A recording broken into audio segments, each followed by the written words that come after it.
cannot fight this time. While you're running through my mind, it's getting hard to try and be the only one you need. I can't sleep, it's lonely, trying to be all on my own. I'll never get better if I try to be all alone. If I try to be all alone. If I try to be all alone.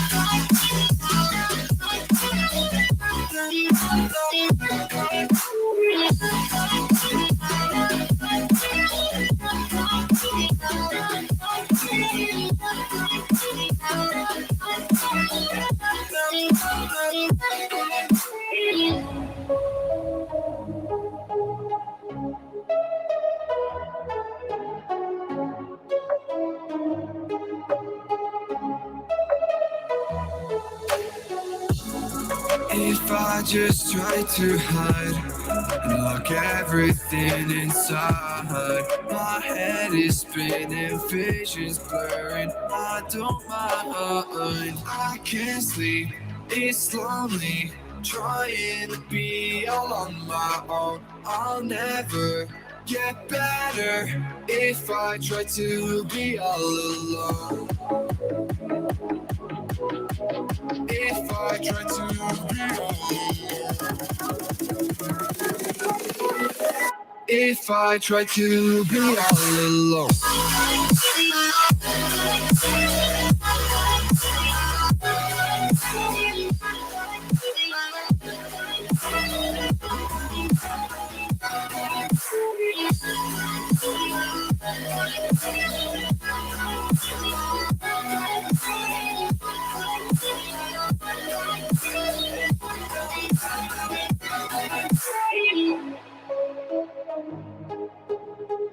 If I try to be all alone.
James, you there? I am here. Are you here? I mean, I'm here. We're not on Facebook tonight. What's up with that? So, your boy Young Phil got a 24-hour ban. Up to some For- mischief, it sounds Yeah, for a kind of like side comment about Tucker Carlson. And I don't even want to know. No, I'm not going to get into it, but it wasn't that bad. I basically just said that he has a punchable face, and I got banned for. Give me a link. I'll post it to our Facebook page. Maybe. Yeah, I'll send it to you right now. But yeah, I'll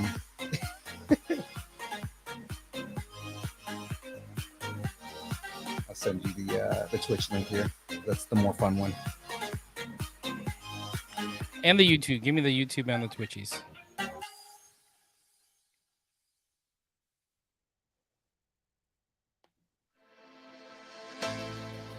It says our next stream is in 33 minutes. Really? Yeah. That's weird. Until This Nerding Podcast upcoming stream. It says 7:30 to 9:30. I don't know what that is. Well,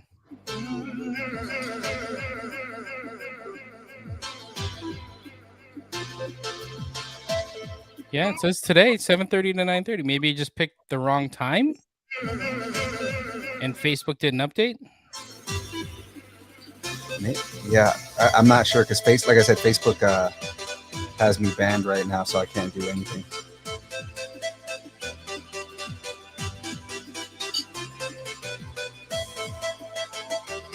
Because I have a 24-hour ban.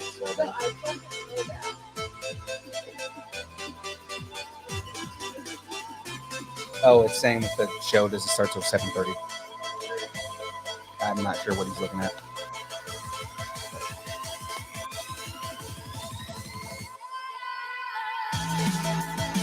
All two of our viewers right now.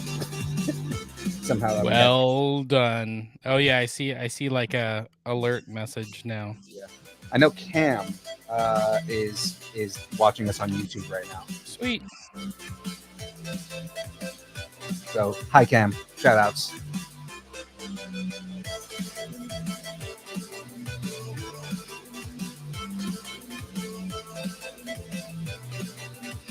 I don't know if I can get the YouTube link without it cutting everything off. Why did this page change? It's all gaming and makes no sense now. I just want to post something.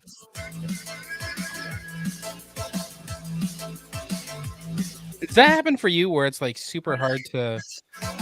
You can't post from the gaming page?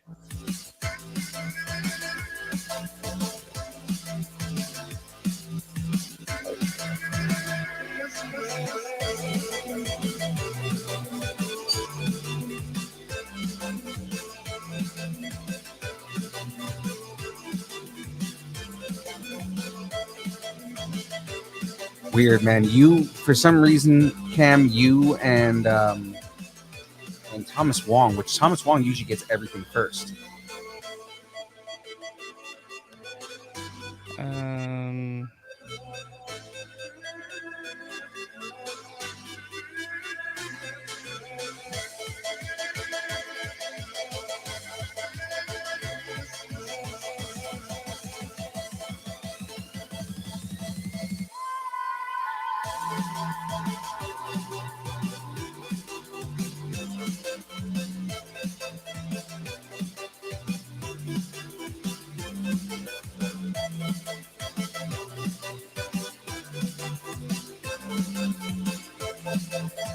Posty. We'll see what happens.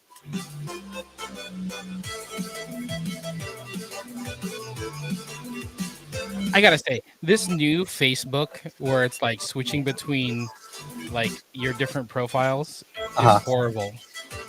Like I want to do one thing and it switches me to somewhere else.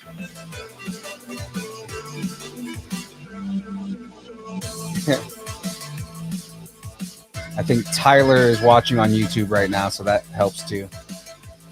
Thanks, Tyler. Shout out to Tyler.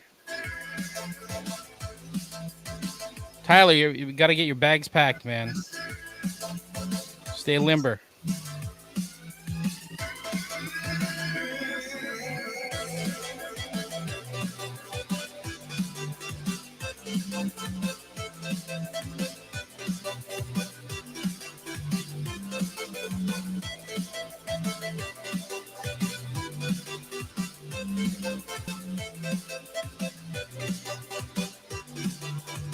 All right, I think it's about ready.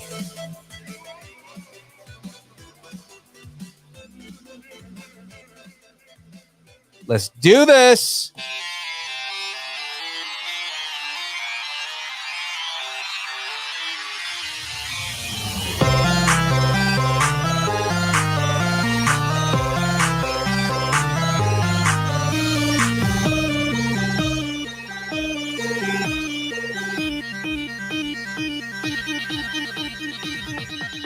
Distance nerding. Hey! Oh! Ayo. A and the O. A-O-O-A-A-O. Ladies and gentlemen, Gentlemen and ladies, you are now watching Distance Nerding. he's probably young Phil, And he might be Jamez 5000. and we're We're probably here to nerd together. together. Allegedly. Allegedly. But we're talking about anything pop culture, movies, food, music, wrestling, all trailers, all kinds of stuff going on. Whatever you're nerding out on, we want to talk about it. Now, guys, you got to follow us on all of the social medias and all the places where you can get social media, except obviously Facebook right now. You know. I got a ban and we can't play the show. But guys, follow us on Instagram, Facebook, Twitter, Twitch, YouTube, our link tree, TikTok, all that stuff at Distance Nerding. Now, guys, this week on deck, we've got the download. The download. Let's get into the upside down. That kind of excites me. That Mhm, does. mhm, Starting rumors. Is Hugh Jackman's next role a troll? That's a good one. I like that. Yeah, you like that? All right. And the breakdown. We say Oh, my volume's on. Hello there. There we go. to the Obi-Wan series on Disney Plus. Yeah. But guys, before we do all of that, But first, let me get a shout out. Now, guys, we are in fact brought to you by, wait a minute, I've got something for this. Poddex. In fact, this episode is powered by Poddex. Poddex is a unique interview questions episode starting prompts in the palm of your mano. So whether you are a new podcaster, an existing podcaster, somebody that wants to get into do their own show, grow your audience, do whatever, get more engagement, you're going to want to check out Poddex. Now, guys, easy enough. All you got to do is go to poddex.com and use the code nerding10 to get 10% off. How cool is that? Exactly. 10% off.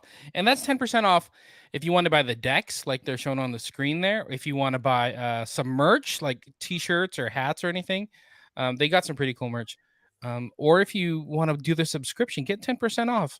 And that's what did you say? Like $40 a year? For the year, yeah. For the year. That's like less than a cup of coffee over at Starbucks. I don't know why you keep get your money out at the Starbucks. Exactly. Look, Cam chimed in the chat. I'm still recovering from volume 2. Don't worry, Cam. We got you next week, man. We got you. We'll talk about it next week. Easy, buddy. Easy. He's chomping at the bit right now. Hey, Cam, just to spice things up. Stranger Things season 4 could have been better. Anyway, let's keep going. Oh my God, you're gonna get murdered, man. I know, right? Shout out to Dubby. Dubby is an emerging brand of energy drink created to help focus, concentration, reaction time, no jitters or crash, or help you dodge, missiles being thrown at you from camp. W contains no maltodextrins or sugars, fillers, artificial flavors, or dyes. It's just a cool little powder that you add into what, like water or like some. Water. What do you put it in, like seltzer water too? Sometimes You- I do seltzer water just to get a nice little, little zhizh, A little bit of the bubbly. a little bit of the bubbly.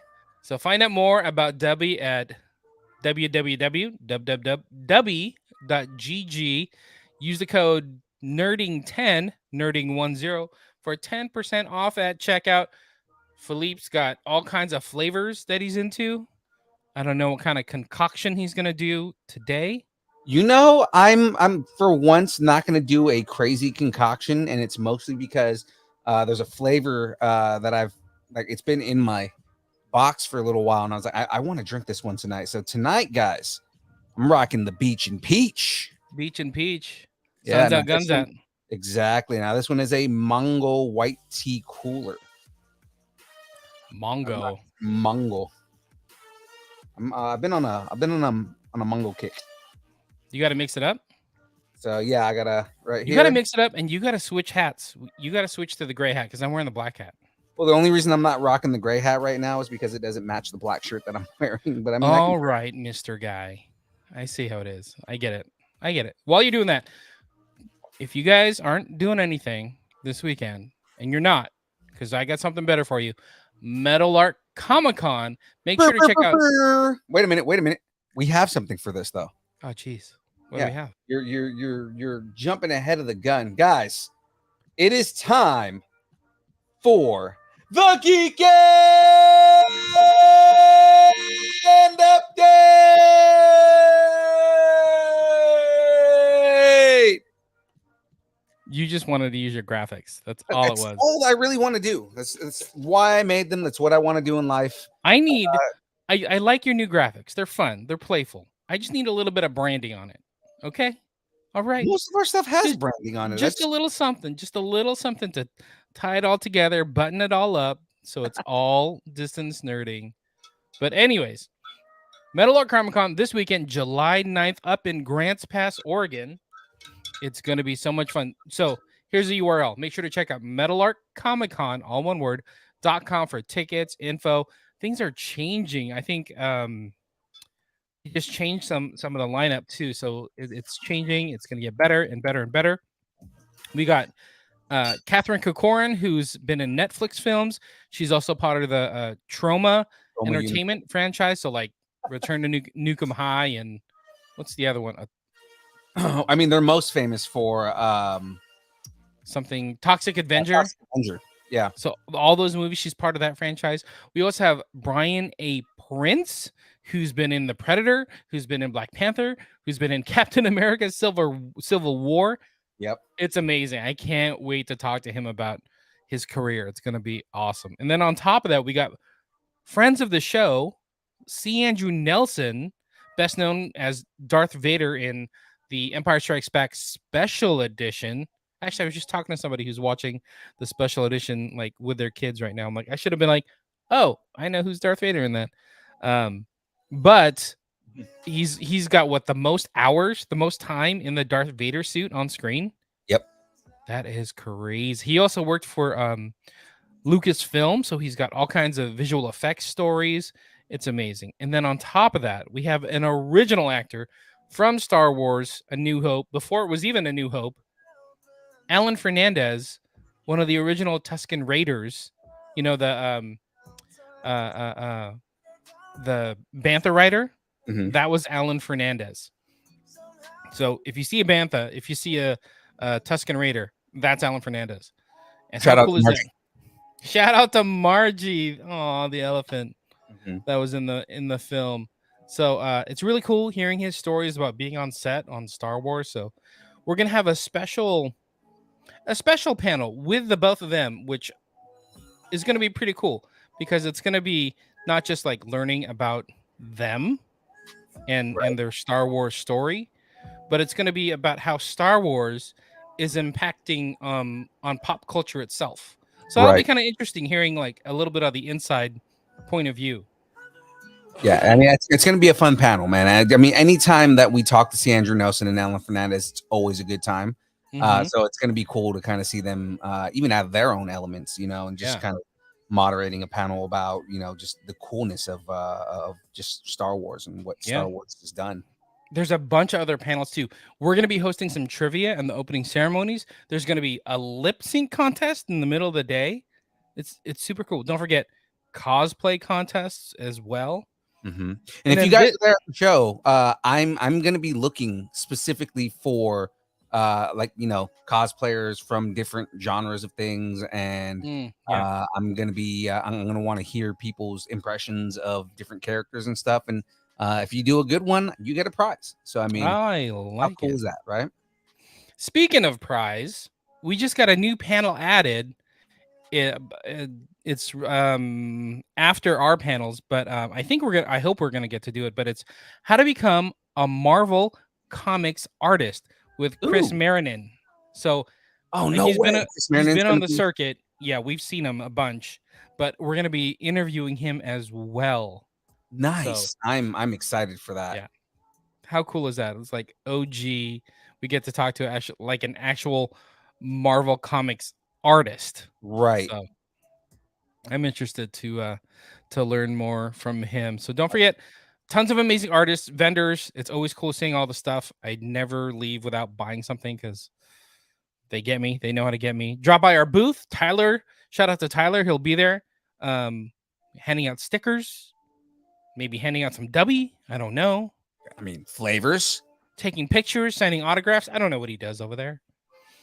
So don't forget, Metal Art Comic Con, Grants Pass, Oregon, July 9th, metalartcomiccon.com. Do it. .com. So much going on this weekend. So we got a little 4-hour drive ahead of us, 4 or 5 hour drive. Yeah. And I mean that hopefully that drive will be fun. We'll be playing like Slug Bug and what is it? Punch Buggy? Yeah. And Maybe I I Spy. Spy. Yeah. Oh, we still play that. I still play that.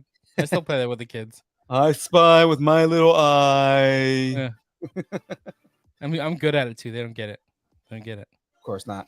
I spy with my little eye something chartreuse, and they're like, "What?" I'm like, "I win. I win." What's funny is there's that is such an obscure color to use. Mm-hmm. There's a thing in one of the strikes in Destiny where he goes, where like when you're running up to this certain area, he goes, he took over somebody else's ship. I wonder if he colored it chartreuse to match his armor. Yeah. And everybody goes, wait, what? And he goes, don't worry about it. Yeah, that's pretty cool. That's pretty cool. All right, let's get into some news, man. You ready for the download? Is it time for the download?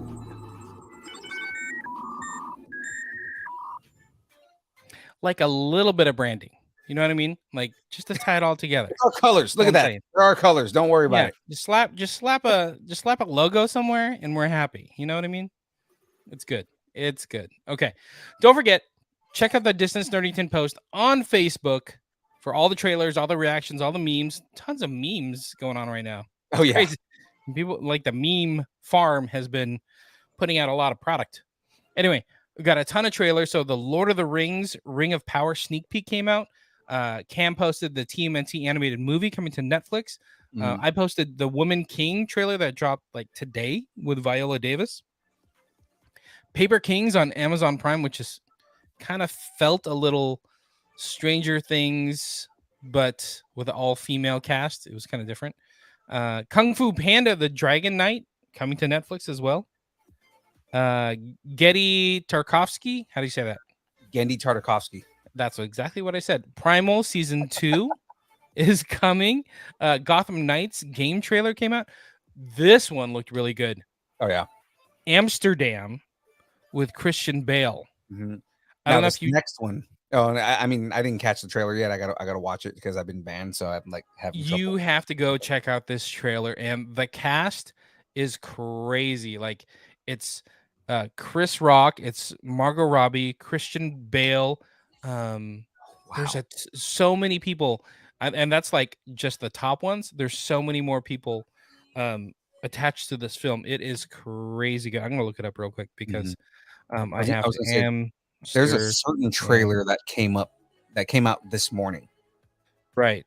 that Hold on. I am all excited for. I am super juiced up for.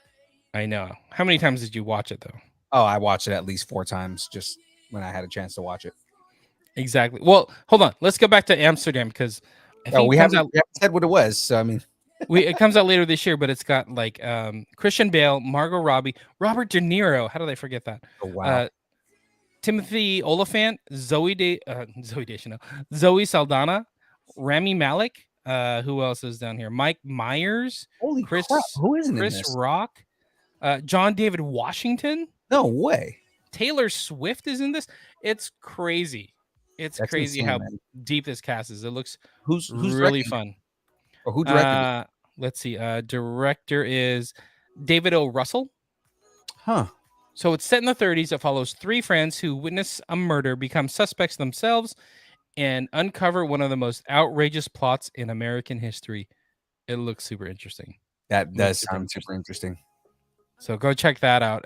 So the trailer is in the Distance Nerdington Post as we speak. All right. Oh, and then the trailer you were talking about. Kevin Smith dropped the new trailer for Clerks 3. So good. Oh my god, like just it's so funny because it's exactly what he said it was going to be. It's basically Clerks It's meta. 3. It's so meta. Yeah, it's like a retelling of him deciding that he wanted to be a filmmaker, and it's basically him making Clerks. It's so great, man. Yeah, I know. It's so funny, but it looked really good. It looks really fun. If you've seen any of the Clerks or Kevin Smith films, the Askew universe, it's right there. You can tell just by the jokes. It's right there.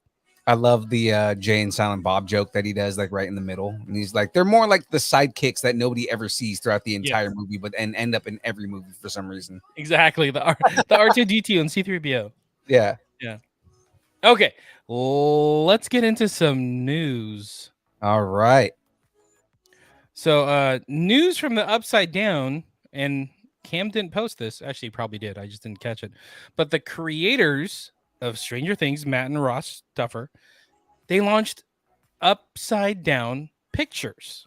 So they have their own like film production company, and they have several projects already in the books or in progress with Netflix.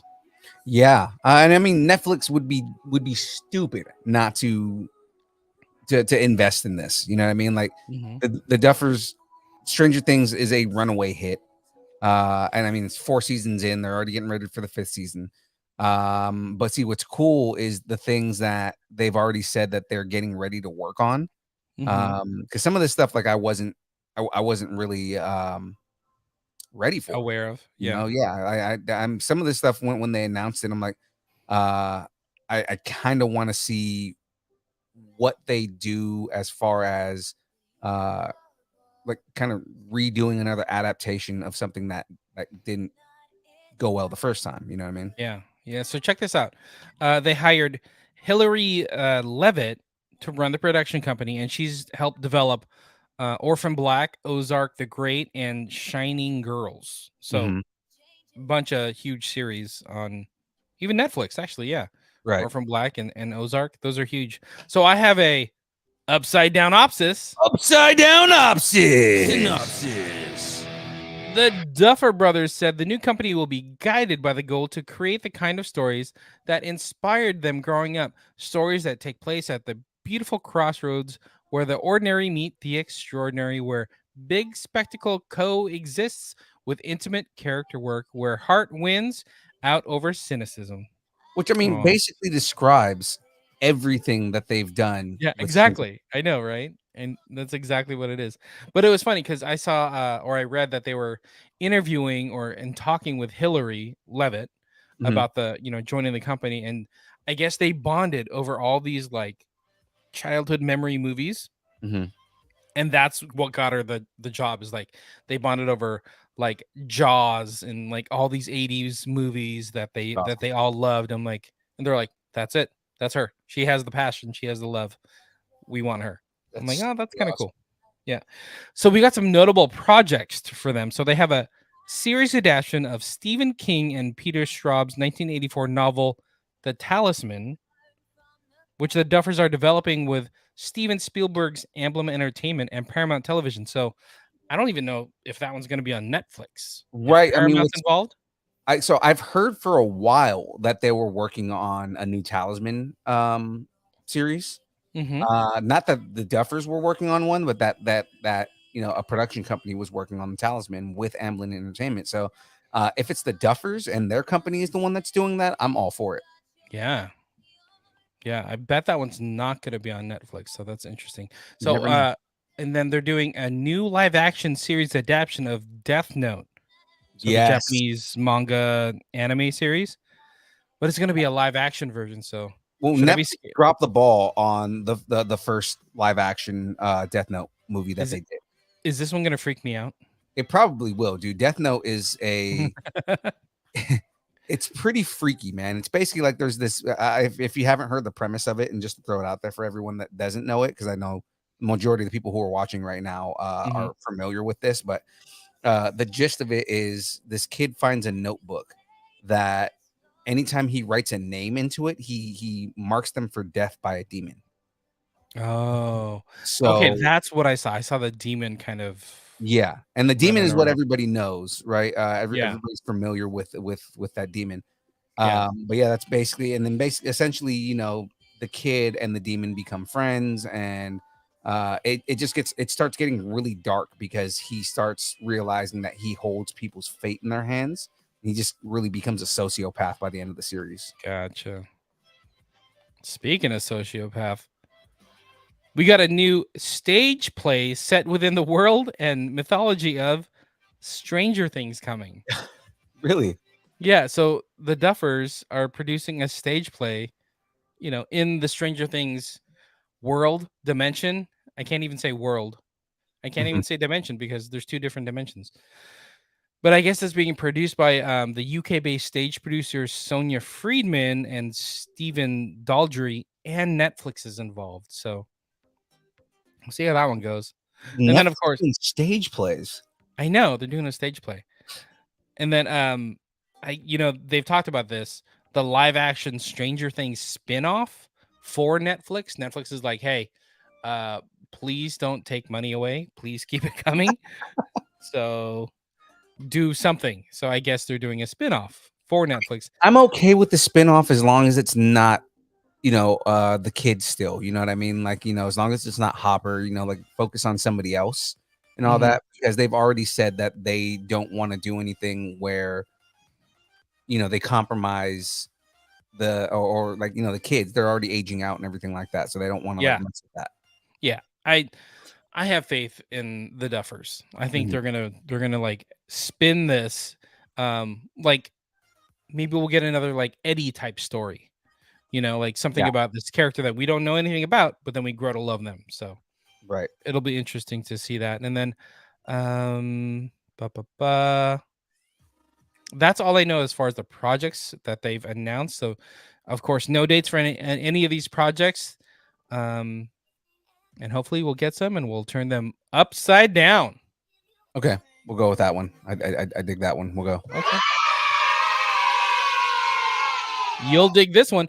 Disney just made a splash with some new park news. Yes, I am very excited for this, mainly because Jackie called this one a long time ago. Yeah, a long, long time ago. So it was announced back in 2020. Were we even around then? I don't know if we were around, but it feels like we've talked about this. So the classic Splash Mountain attraction ride, they've been talking about reskinning it or doing a layover and rebranding it with the 2009 Disney animated pick, The Princess and the Frog, right? Right. So they've talked about this for a long, long time, but they announced it in 2020 that they're finally going to do it. The ride currently resides in both Disneyland and Disney World, and so it's kind of a big deal that they need to do this. So they just announced the name, and it's going to be Tiana's Bayou Adventure. Yeah. I think it makes sense. You know what I Yeah. mean? Me and Jackie were talking about like kind of like what things do we think are gonna go, what things are gonna stay. And she was saying like the riverboat makes the most sense for something to stay there because I mean it's Right. iconic, it's something that's been there forever, and it's easy just to reskin the animatronics that are on there, you know. So There you go. you know, Oh, look, and Cam chimed in from the YouTube. He said, "I want backstory on Bob." Back I to the also want a Stranger Things. backstory of Bob. Yeah, the backstory on Bob is go watch Goonies. That's Yeah, Bob. Okay. that's oh my god, the literal backstory for Bob is the Goonies. Exactly. Goonies never say die. Goonies never say die. Bob may have said die. Just spoiler alert. He didn't say die by choice. That's true. Okay, A demo dog got him. So I mean, back to Splash Mountain. So at first I was like, why are they doing this? What does this matter? But it's kind of a big deal. So Splash Mountain was based on Uncle Remus's Brer Rabbit story in the 1946 Song of the South Disney film. So, which Disney has done an amazing job of like scrubbing it. hiding it from everything. Like Like it's scrubbed so from hard to history. find. It's so crazy. Before YouTube came around, but it's like, how did you just get rid of this thing that you've released into the public? But they did it for the most part. Yeah. So the focus of the Imagineers in this updated effort is to pay homage to the history and heritage of New Orleans. So it's kind of nice because it's kind of tying the whole, New Orleans area together. Mhm. I feel like this is going to make a ton more sense having this be Tiana's Bayou Adventure. So I have a sort of a Bayou-opsis. Sort of a Bayou-opsis. Synopsis. The Flumes Ride's new incarnation will pick up the story of the movie after the final kiss, following Princess Tiana and Louis as they prepare for their first Mardi Gras performance. So she didn't kiss Louis. Louis the alligator. Just saying. Right. So I'm digging this. I think it'll be fun. Because okay, yeah, Louis the alligator. What was the prince? What was his name? It was Naveen. Prince Naveen. I know you've watched this movie a million times. Yeah, So right. Yeah, exactly. So get your beignets extra powdery. Expect to go on the ride with Tiana's Bayou Adventure in late 2024. yeah, All right. it's gonna be fun.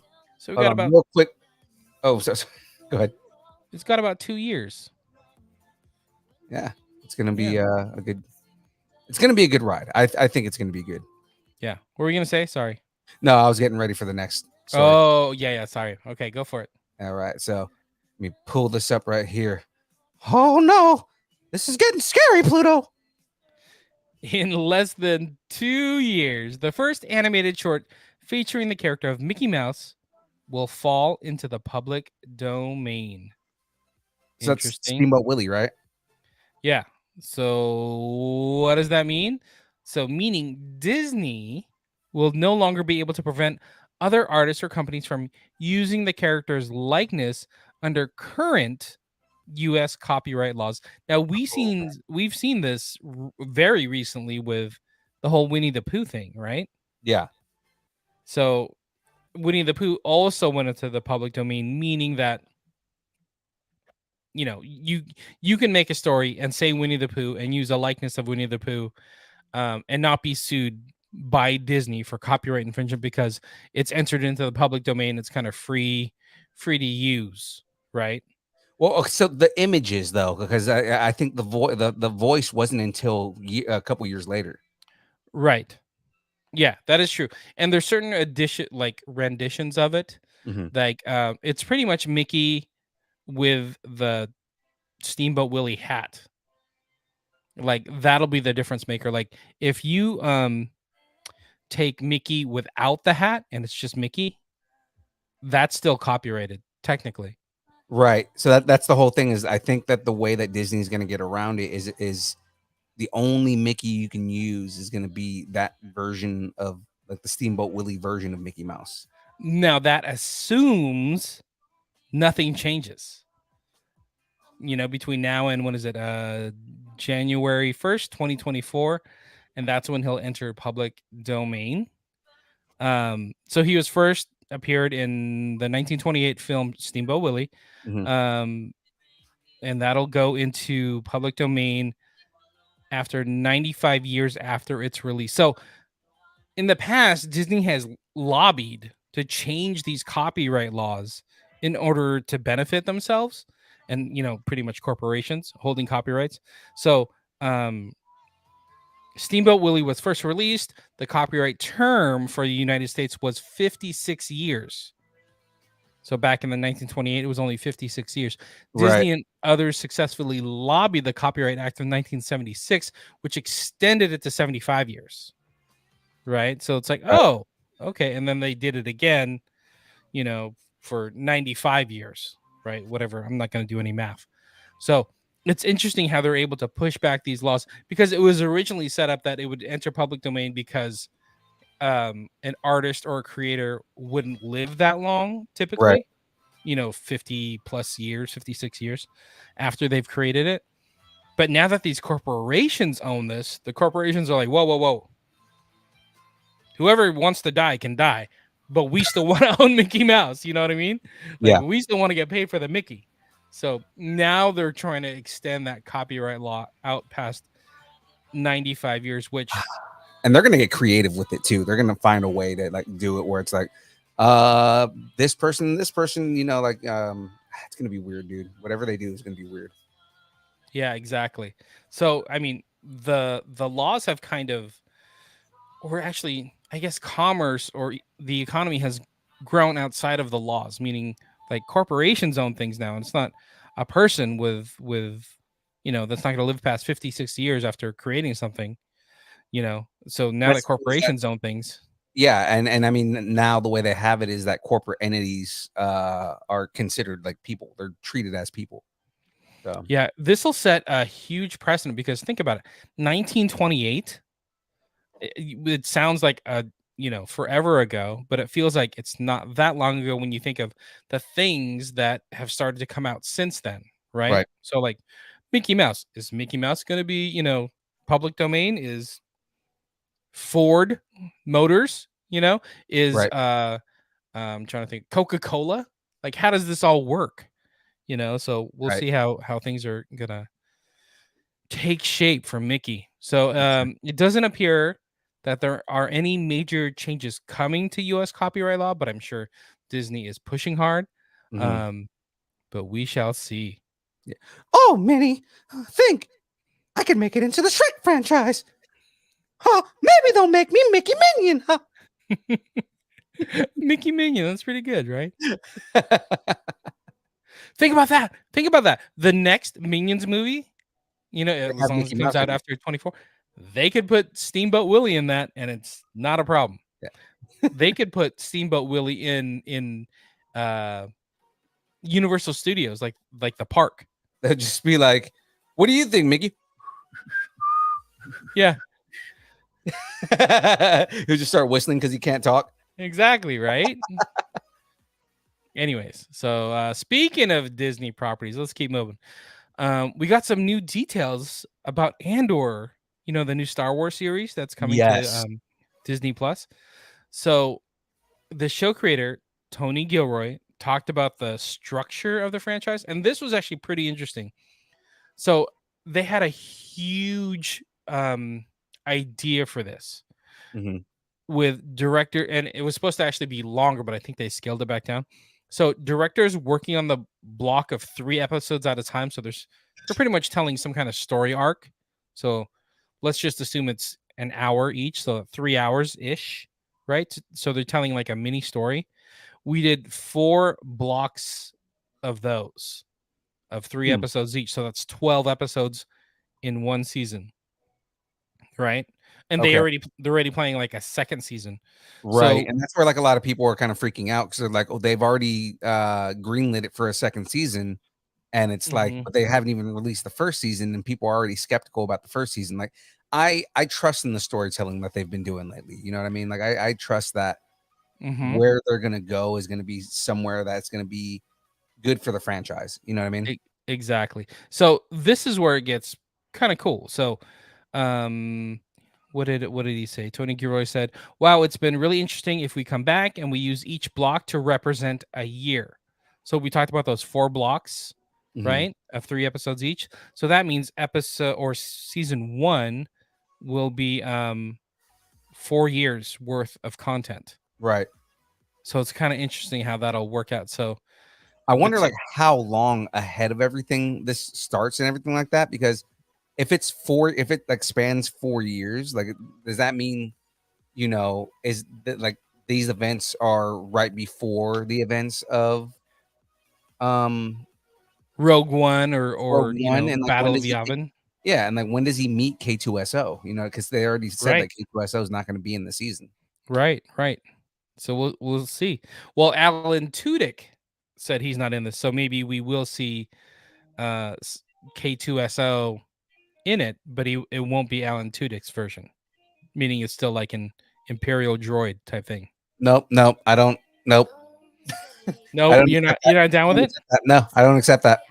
But I mean, depending on how season 2 goes and how many years it spans, you know, we're getting into like say season 2 is the same thing, 4 years. So we're about 8 years out for this entire Andor series, which is kind of a big undertaking as it is, but like that puts us pretty near the Obi-Wan series.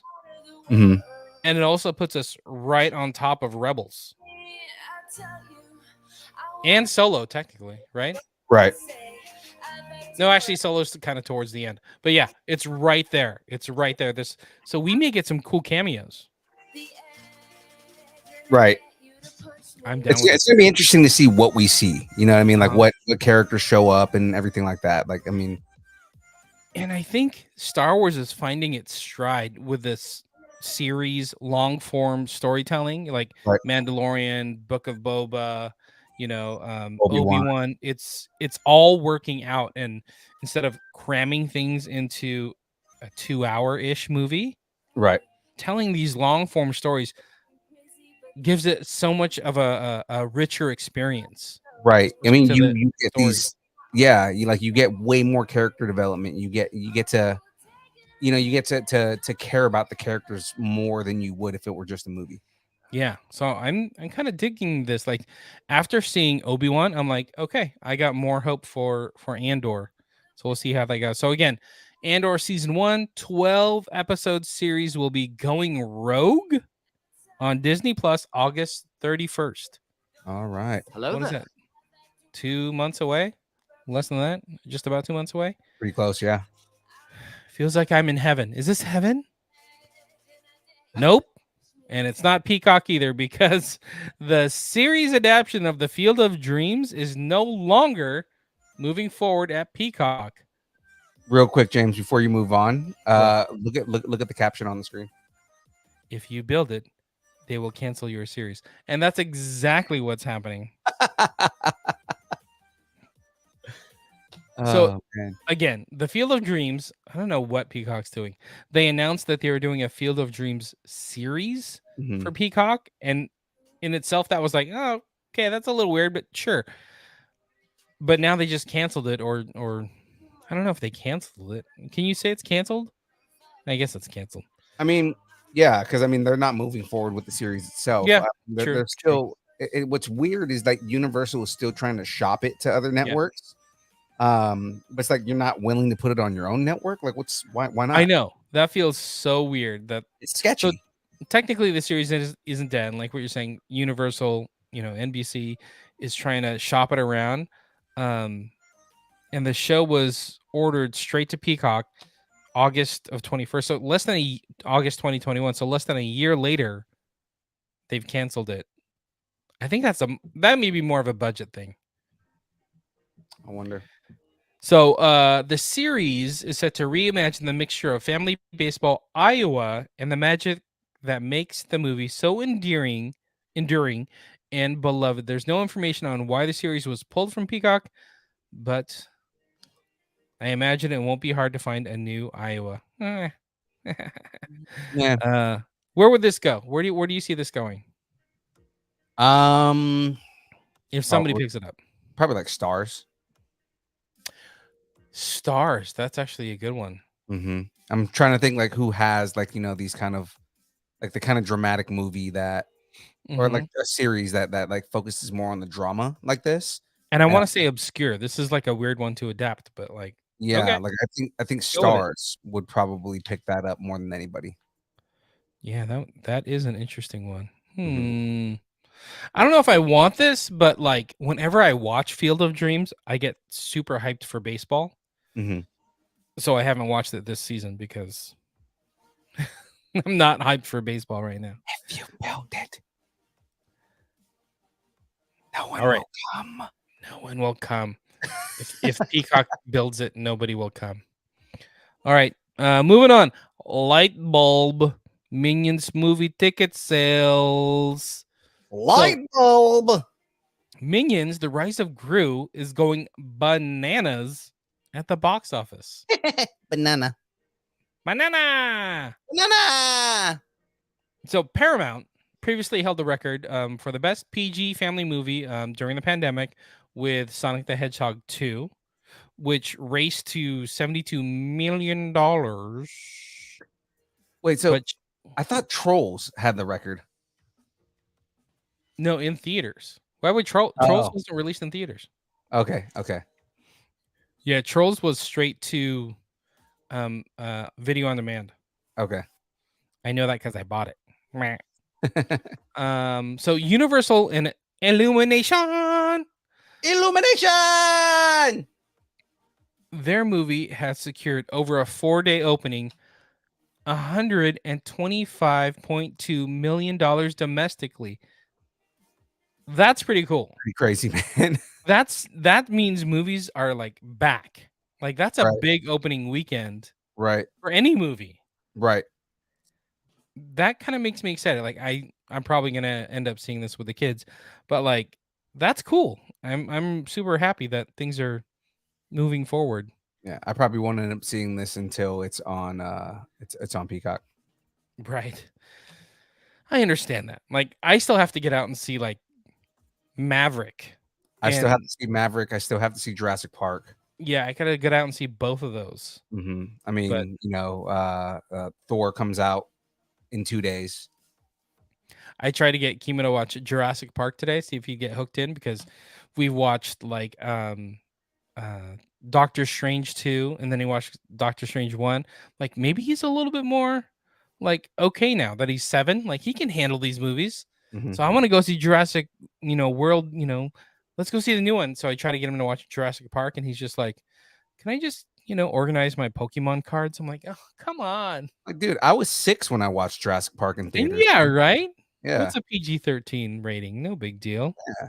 It's all good. I love that movie. I remember I was so obsessed with that movie, and at the time I didn't understand like the whole it's in theaters first and then comes out on video like months later. Right. So I remember Right. I begged my mom to find it at Blockbuster for me, and she got me some weird horror movie where velociraptors were like ripping people apart, Mm-hmm. thinking it was Jurassic Park, and I was like, "Whoa, okay, this is kind of messed up." Remember when he's in like towards the opening when he's talking about the raptor claw and he's like, he'll slash your stomach and just let Yeah. your guts spill out. I'm like, oh Jesus, easy. Graphic. Anyway, okay, back to Minions, right? Where are we? After adding an expected 18 million on July 4th, Monday, the worldwide tally will adjust to about $220 million for Minions Rise of Gru. Like, Wow. good for you. $250 million opening weekend. Good. So Minions Rise of Gru is out now, people. Go Yeah. check it out. Go watch it, people. From good movie news to Hollywood shuffle time. Time for the Hollywood Shuffle. Warner Brothers has announced release dates for 2 of its upcoming films. Excuse me. So, Denis Villeneuve's Denis Dune Part. Villeneuve. Denis? Denis Villeneuve. Why does he have an S there? He's French. It's silent. Oh my gosh. S's are completely silent in French? When they're typed that way, yeah. It's Denis Villeneuve. Denis Villeneuve. No, it's I only say it that way because he corrected somebody in an interview. And they were like Denis Villeneuve, and he's like Denis Villeneuve. Denis like, okay. Villeneuve. Okay. Anyway, Dune Part 2 release Dune. date has been pushed back from October 20th, 2023 to November 17th, 2023. So that's like a month? Yeah. So I wonder if that has to do with like, like a release date clash, like it's clashing with something else. Because like Dune, like a month, I don't think they're like trying to give them an extra month for editing. I would assume that extra month is like, it'll be done in October or like ready for the release then. But it seems like they're probably releasing something like another studio is probably releasing something on that date, and they don't want to compete. Yeah, I just wonder what it is. Yeah. I wonder if it's something within Warner Brothers. Like maybe Warner Brothers is up to something. Either Warner Brothers or they know that Disney's going to put something out, and they were just like, yeah, it's going to clash, and we'd rather make more money than share the profit for the weekend. Right. Anyways, so what is that? Dune Part 2 is moving back, and then Godzilla versus Kong sequel, which I didn't know was coming. Yeah. Will be released March 15th, 2024. All right. That'll be interesting, man. Because the first one was actually good. Like I wasn't expecting it to be as good as it was. You liked it? Okay, cool. I liked it. See if you like this. So it's being reported that the sequel will be titled Son of Kong. Okay. They're already getting into the Son of King Kong, and because Kong's running the center of the earth now. Like, remember, he's like running around in the center of the earth. If you watch that movie. Oh, okay. So it'll be interesting to see that. Yeah. I'm down. Let's see it. I thought you were gonna. I'm surprised because I thought you were gonna be like, no, are they gonna really bring Son of Kong? But good. Yeah, again, it's as long as it fits within their storyline, I'm not gonna be upset with it. You know what I mean? Like I enjoy King Kong and Godzilla. I think they've been doing a good job with the newer versions of the franchises. I enjoy you. Oh, I enjoy you too. And I enjoy your hat. I don't enjoy your shirt, but I enjoy your hat. Oh yeah, my shirt. Stormtrooper Elite Academy. Mm-hmm. School of Superior Marksman. Okay. So if you understand the joke, then you understand the irony in that shirt. Yes, I got it. Speaking of Star Wars, so Disney wants to say hello there to your wallet. Hello there. This one's a little crazy for me. So yeah, I don't know if you've been reading up on this whole Disney Wish, like their new cruise boat. Mm-hmm. Just before you say what they're doing, it's a no for me. No, you're gonna do this. You're gonna do a no for me. You're gonna go on a third honeymoon. Yeah. And you're gonna go on this Disney Wish cruise. I'm gonna say that's like the cost of our entire trip. That's more than the cost of our entire trip to Mexico. With your house as down payment and both your cars. Ridiculous. I know. So Disney's offering a Star Wars themed drink called the Kyber Crystal. Oh, that's cool. I'm interested. Tell me about it. I wonder if Ark's gonna get one. He has to get it because it's only going to cost him $5,000 for this drink. The entirety of his store in order to get this drink. $5,000 for a drink. And we don't even know what's in it. No, they don't even tell us. I hope that whatever they float on, like whatever it is, it's floated by Crystal. It probably is floated by Crystal because It's got to be Kyber something. It's Crystal, got to be. I don't know. like the It's got to only have like.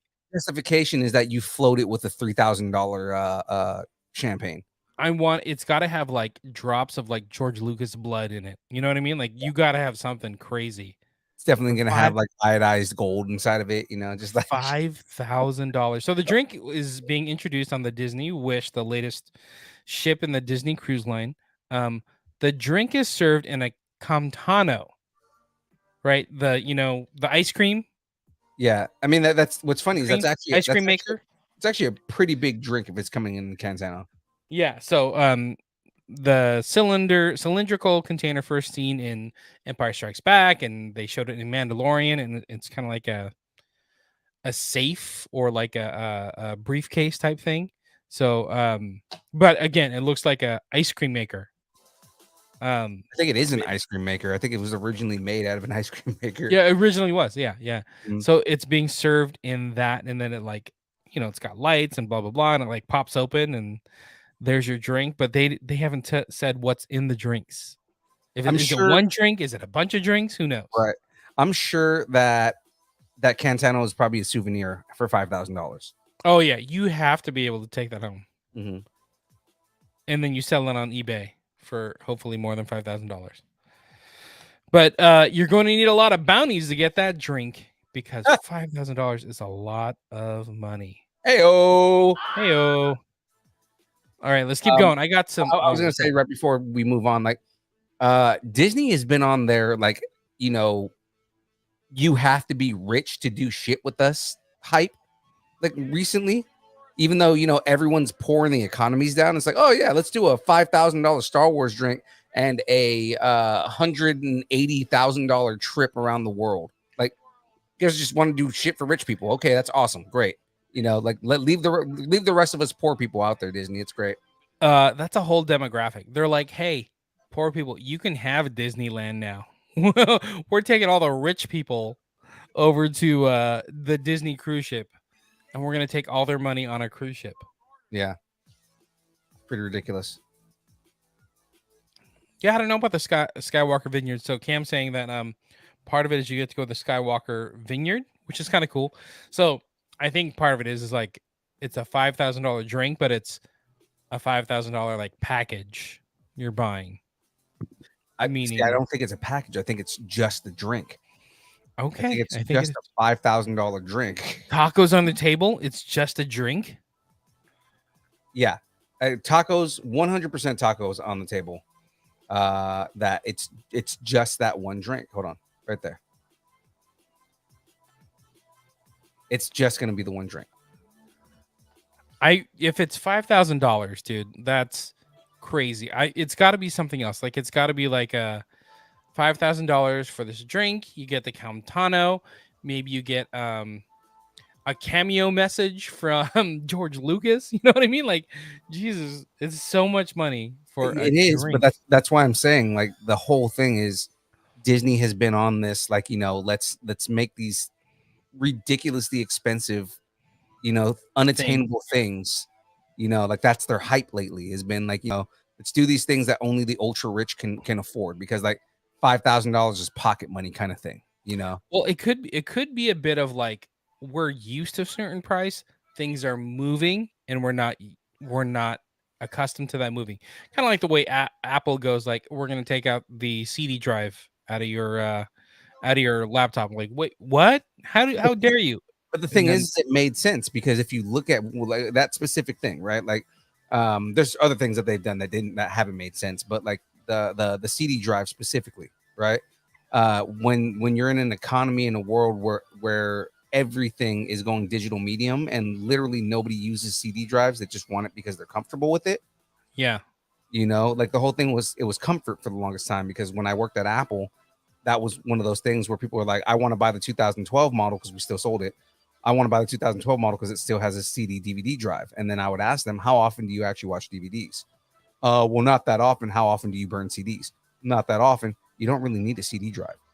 You know, Yeah, everything is exactly. digital medium now, especially when you buy movies. If you go and buy a DVD, most of them come with digital copies now. Yeah, yeah. You know, And so like, that's oh, I have a library of DVDs, and be like, do you have also have Netflix?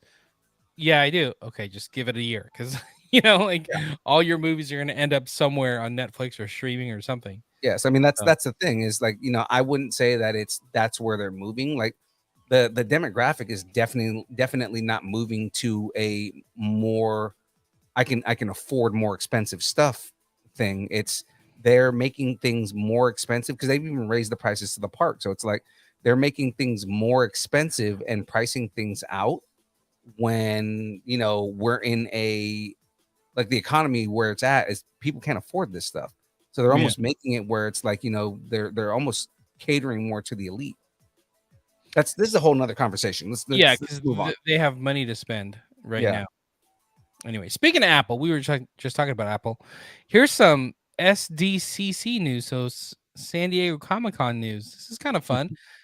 Apple TV Plus is making their San Diego Comic Con debut at this event, and they're bringing 6 original series to spotlight. So it includes Severance, For All Mankind, Mythic Quest, C, Invasion, and Foundation. So a bunch of their shows they're going to highlight on at SDCC. I wonder what they're gonna do with some of that because like they've already announced that this last season was their last season. Mythic Quest and For All Mankind, those are both great shows. So it's gonna be interesting to see what they do with that. I love Mythic Quest. It's so Dude, fun. Mythic Quest, I wasn't 100% like into that until Ray was like, you have to watch this. Well, And I then I said it watched too. it. I Yeah. said it too, but you didn't believe me. This is how it works with you.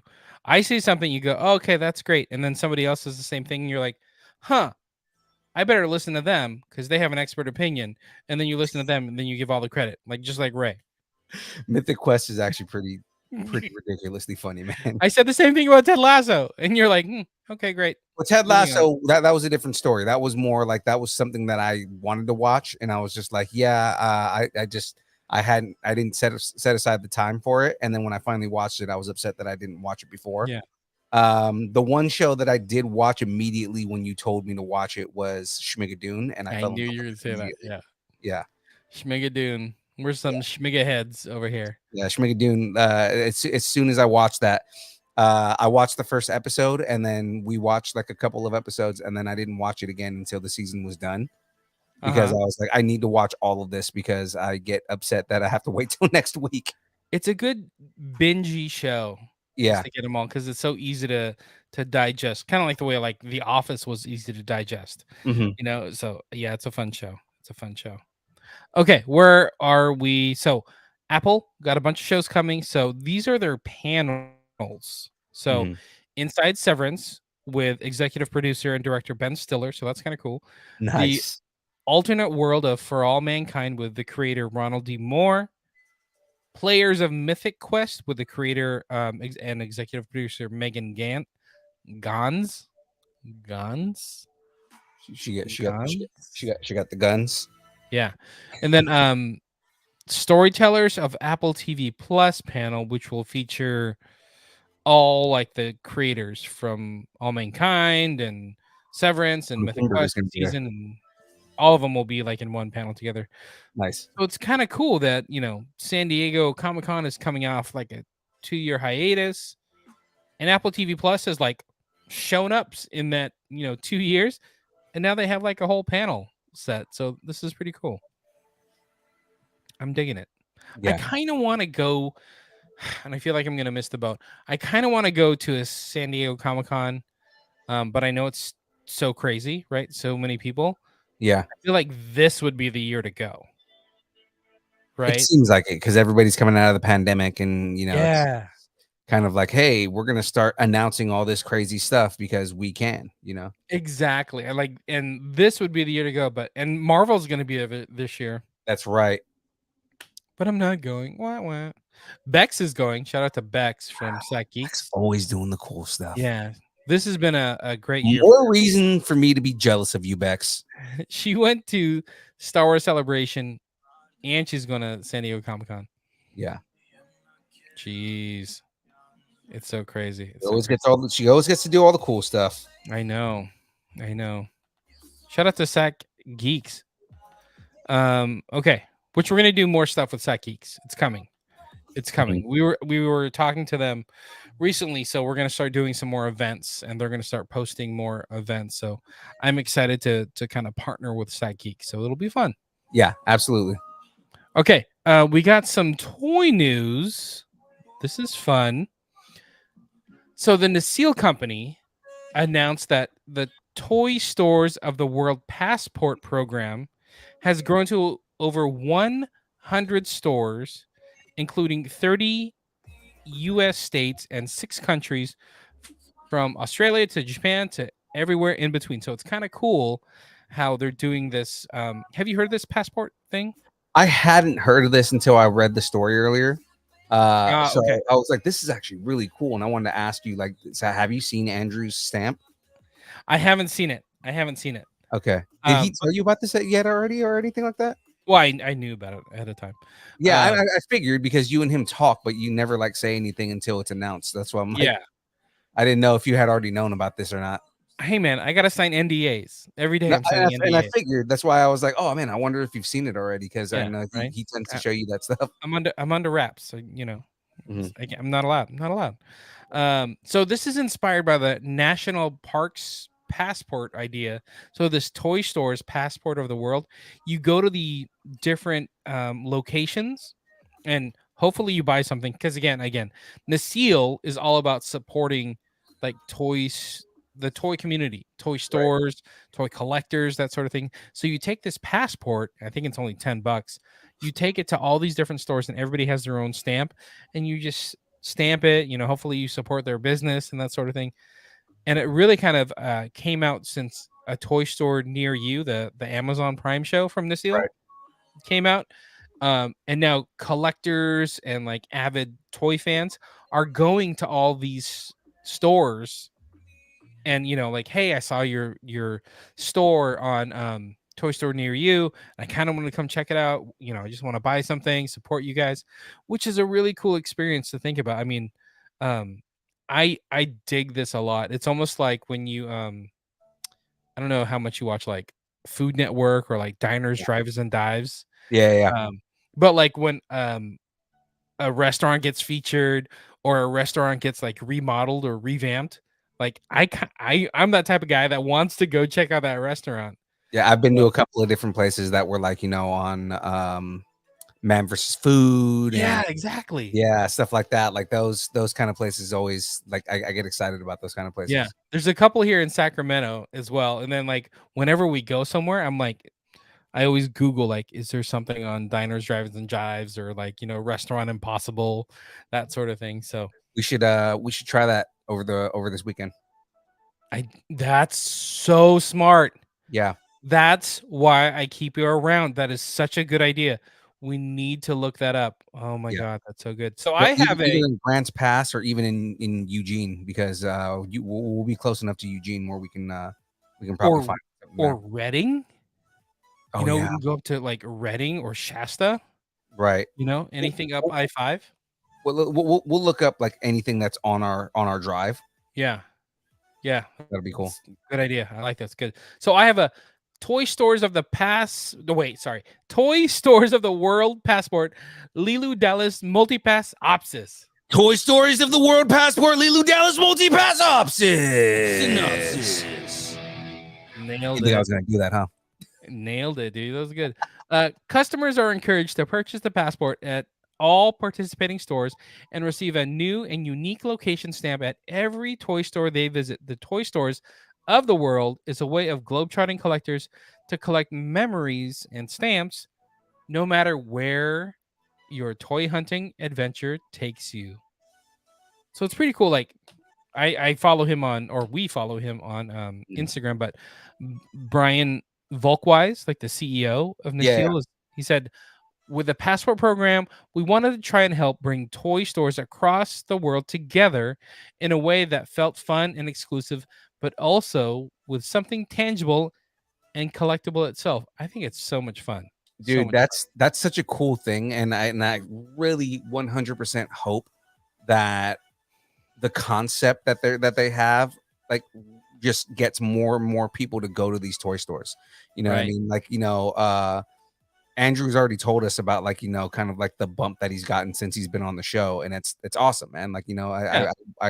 I want 100% want all of these, just every business in general, but like I want all these businesses to not only thrive and get out of this slump that the pandemic caused, but like if it, especially when it's somebody like Andrew that we know, that's a friend of ours, that I 100% want to see him like blow up Successful. Yeah. and be Yeah. successful, so I mean, it's awesome, man. And speaking of Andrew, because like we keep talking about it right here, but guys, keep in mind, not this Monday but next Monday, we are gonna have a guest on that's representing Toy Fusion, so that'd be kind of Oh, cool. yeah. So we'll probably, can you just say, can we say the name? Can we, Yeah.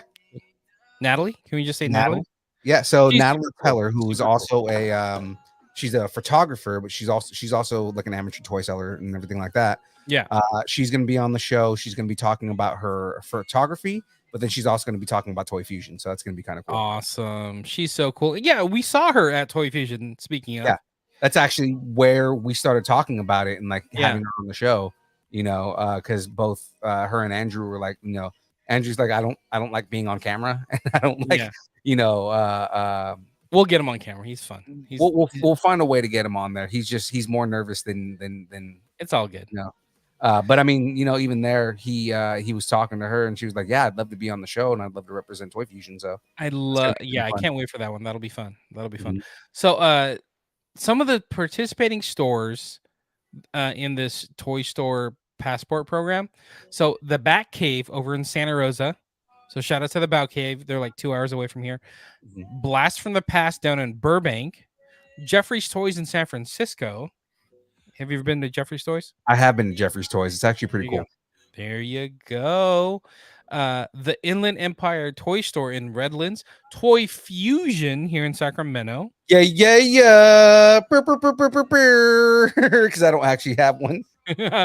I just like you doing that. It's better. Hello there. Shut up and take my money. The Mighty Luchador in Eagle Rock. I wish Okay. I would have known this was here. I would have gone and checked that out. I have some cousins that live in Eagle Rock, so I would have. Arkansas? No, Eagle Rock, like it's Burbank, Okay. Glendale area. I was gonna say, because there's an Eagle Eagle Rock. Rock, Arkansas too. So I was just like, what? Oh, look at you, Mr. Geography. Nostalgic Comic Shop in San Gabriel. That's the Bay, right? No, San Gabriel was Southern California. Oh, that's what I meant.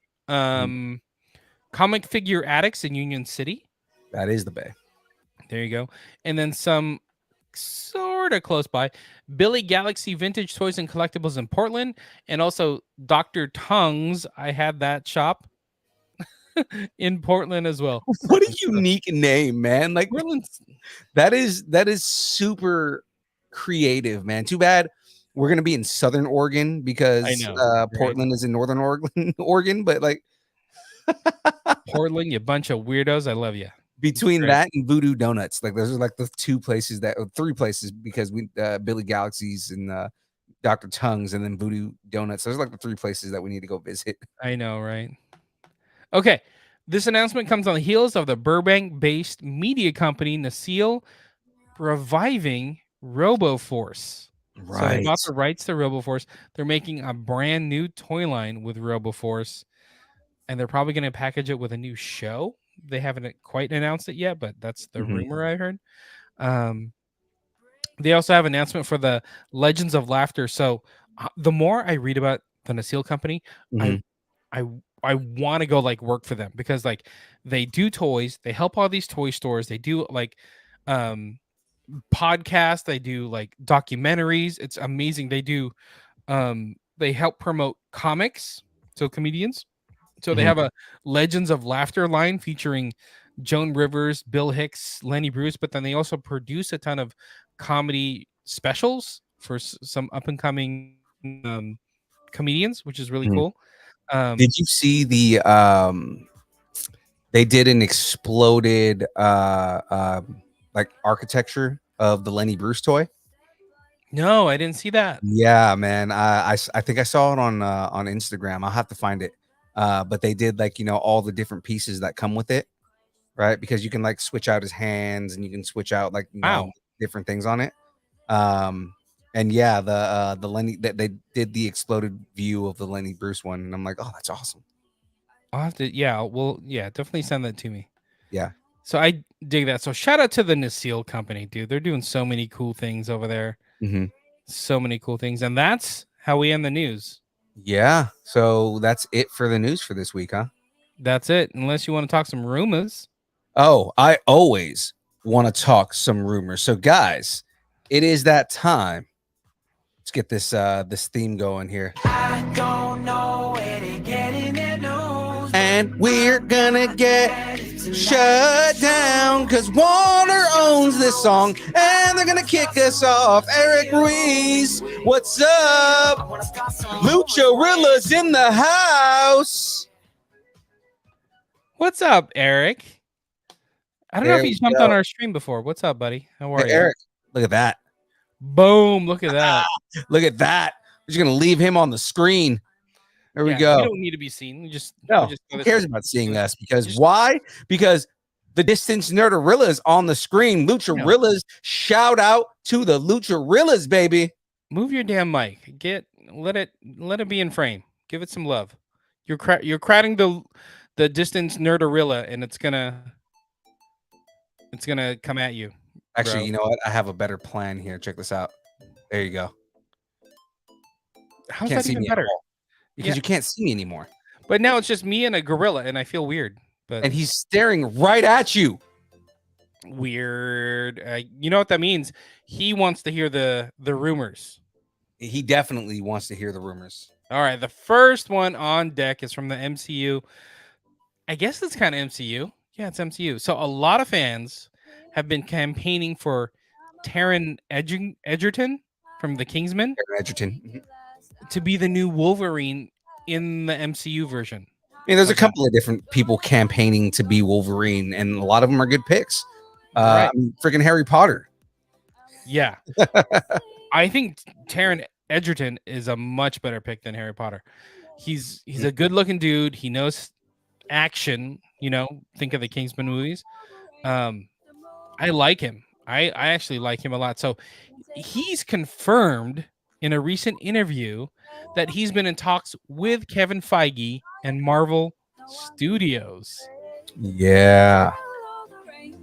That's kind of cool. How tall is Taron Egerton? That's a question that I need to ask here because it's kind of like we can look it up, but does that matter? Did that matter for Hugh Jackman? I mean, Hugh Jackman was good, but it's like at the same time, like kind of like Kevin Feige, I want authenticity. We need a dude who's like 5'4" to be Wolverine. Yeah, I get it, but I don't think that's gonna matter. It says he's 5'9". Okay, well in comparison to everybody else on screen, he'll look short, so I think that'll be fine. Yeah, I mean, to me he's playing in the NBA, so you know what I mean. Because remember, if you really think about it, right? Rey Mysterio is what 5'10". Stop.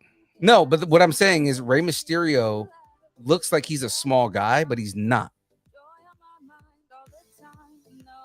Rey Mysterio is he's the same height as me.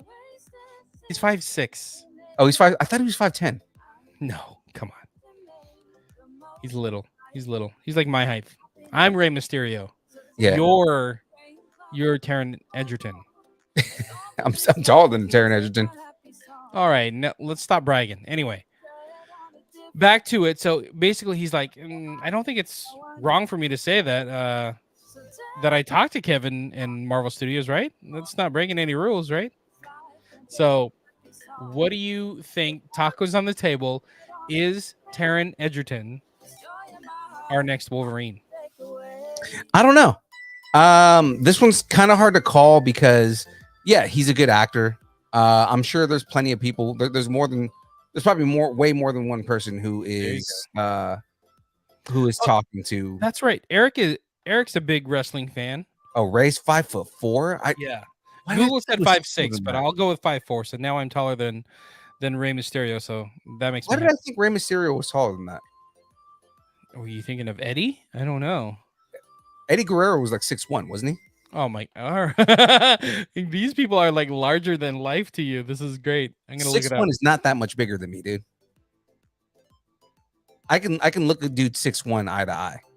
Eddie Guerrero is 5'8", unless there's something different. God, Eddie was short. Why are all the Mexicans hella short? What the hell? Benoit was 5'11". I don't think this is right. Dominic Pace. Sorry, shout out to Dominic Pace.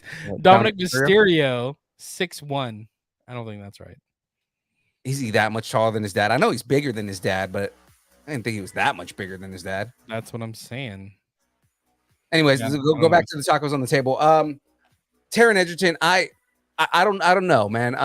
Because there's a couple of different actors that have been in talks with being Wolverine. I mean, you know, even to an extent that they're talking about that Jackman might come back. You know, as Wolverine, because we'll talk about that later. But I mean, like, but those have been talks for a while. You know what I mean? To an extent, we talked last week about a rumor where why am I forgetting this? Thor. Chris Hemsworth. Yeah, Chris Hemsworth was specifically saying that he wanted to be in Deadpool 3 so that Hugh Jackman wouldn't be in it. By the way, Chris Hemsworth is 6'3". Just since we're going down the list. And again, that feels shorter than he looks in the movies. He looks like he's like super tall in the movies. He probably has those big like Chris Jericho type shoes, you know, to make him look taller. Like, yeah, like some kind of, you know, drag queen heels.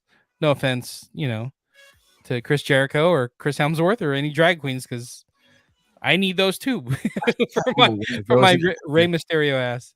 There was an actor in one of those movies where he wore heels so that he would be the same height as everyone else.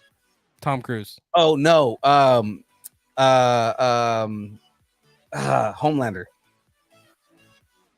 Homelander?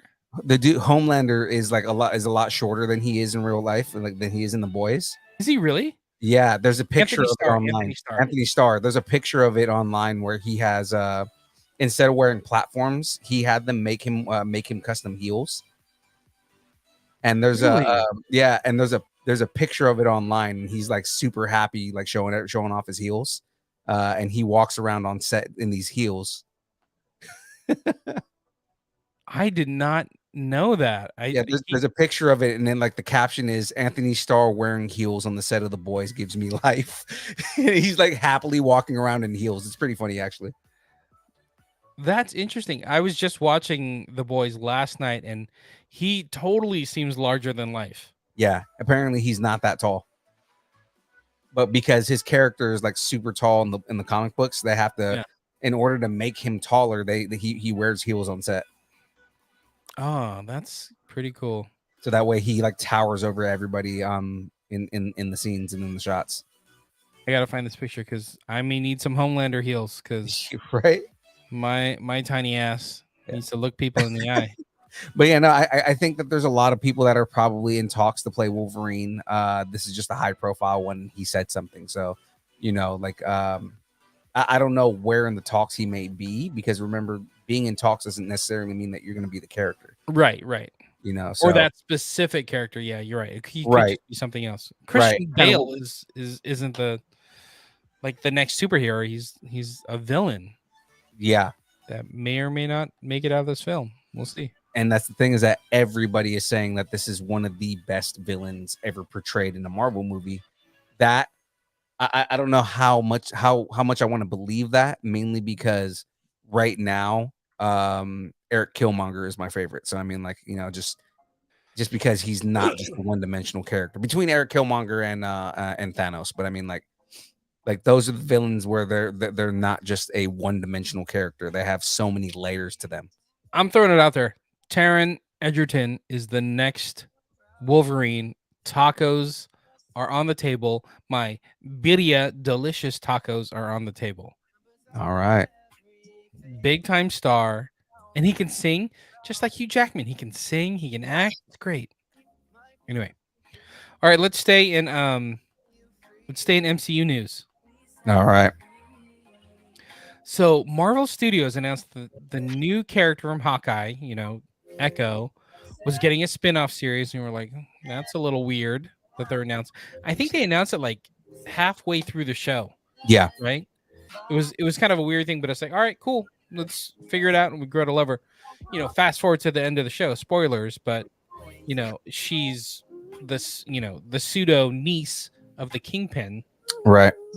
So now it's kind of making sense that she's getting her own spin-off series as the hero. We're getting Vincent D'Onofrio back as the Kingpin, but now we're supposed to be getting Charlie Cox back in the Echo series. Which, I mean, again, that makes a lot of sense because there is a lot of connection with those characters, especially in the comic books. We know that Charlie Cox's Matt Murdock is in this universe, and obviously from Spider-Man, right? So we know that Vincent D'Onofrio is back as the Kingpin, obviously because he played a major character in Hawkeye. Have you again? I think I talked about this last week, but did you finally get a chance to see those pictures of Vincent D'Onofrio working out? No, let's look them up. Jacked, dude. He's been getting super jacked. My Google search is just going to be me searching dudes. So. But Vincent D'Onofrio has been posting pictures on Instagram of him going to the gym and losing a bunch of weight and getting like super just built. Which again, I mean, he really just needs a big upper body because they can put a suit on him to make him look fat, Right. And especially with Kingpin, like all you have to do is just make him look massive. Oh yeah, he's got some big old arms now. Dude, he is jacked, man. Like he is super big. Wow. There's one of him and somebody. It might be a little boy because he's dwarfing this person. Could be Rey Mysterio. Who knows? I know, right? And Vincent D'Onofrio is already a pretty big guy. Yeah, exactly. Anyway, yeah. So, what do you think about Charlie Cox, Daredevil, showing up in the Echo series? Oh yeah, no, 100%. That tacos on the table. All my tacos are on the table for that one. Yeah, I don't know much about Echo. I don't know how much she crosses over into the kind of street level Daredevil type hero world of Marvel Comics, but this totally makes sense for the MCU.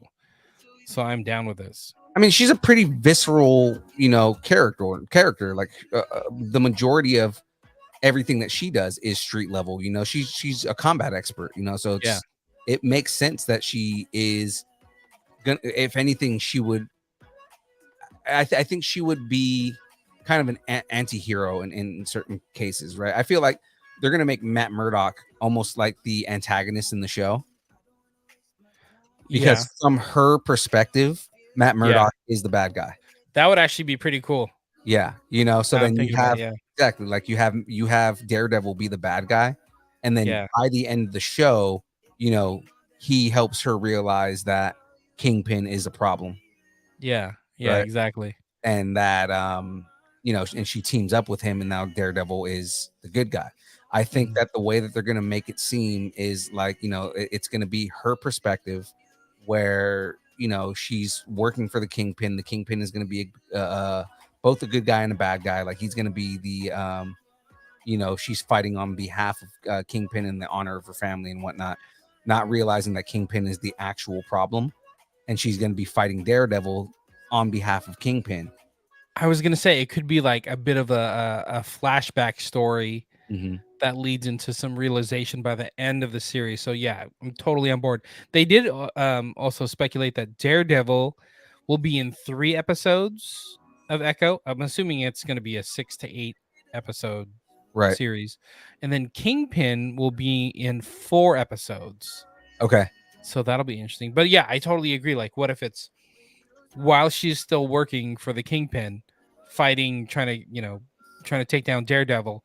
Fast forward to after the Hawkeye series, and maybe she's going to go back and ask for Daredevil's help in taking down the Kingpin, Right. sort of thing. So I'm totally on board. I like how they're weaving this together. I'm excited. Yeah. Especially look, the way that Disney does all their storytelling with Marvel and everything. Like I see them doing like a reverse perspective storyline like that because it makes sense. Right. Totally. All right, let's keep going. We're super close. This is the last rumor. And it's Hugh Jackman, because we can't get enough of Hugh Jackman right now, and he continues to troll the entire internets. Hugh Jackman. Hugh Jackman? Jackman. So again, the former Wolverine actor took to Twitter, with a picture of himself in an Adventure Time T-shirt that said, the caption of the post said, let's see what rumor the look of my face starts today. Look on my face starts today. No, that's the thing, is that like everybody's gonna assume that it's a Deadpool reference, Right. and it's just because Deadpool wore an Adventure Time watch. That doesn't necessarily mean that because he's wearing an Adventure Time shirt that he is gonna do anything associated with Deadpool or with Marvel in general.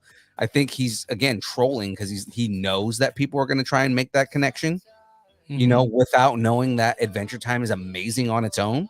So it's like, you know, they're gonna be like, oh yeah, because people who don't know Adventure Time but know that Deadpool wore Adventure Time watch, it's got to be a connection to Deadpool. But it's like in reality, Jackman does stuff like this where it's like, hey, let me go and start like get people to start rumors about something that has nothing to do with anything. Right. And maybe he's like taking some notes from Ryan Reynolds, just be like, hey, just post something. It'll be funny. Yeah. We'll get a laugh out of it. And this is only for you and me, you know? Because I mean, he does. Ryan Reynolds does that a lot too, where he'll just like post random stuff because it makes him laugh. You know? Exactly. That's so funny. Talk is on the table. Yeah. Are we getting 100%. Hugh Jackman announcing that he's going to be Wolverine in Deadpool? Absolutely not. Tacos on the table. Hugh Jackman is not going to be Wolverine in Deadpool. He might make a cameo in Deadpool as like another character, but I don't think he's going to be Wolverine. That would actually be funny. Yeah, like I think just because again with Ryan and Hugh's sense of humor and the way that they are, you know, like they'll make like a Wolverine reference, and then Hugh Jackman will come on screen and be like, "Who the hell are you?"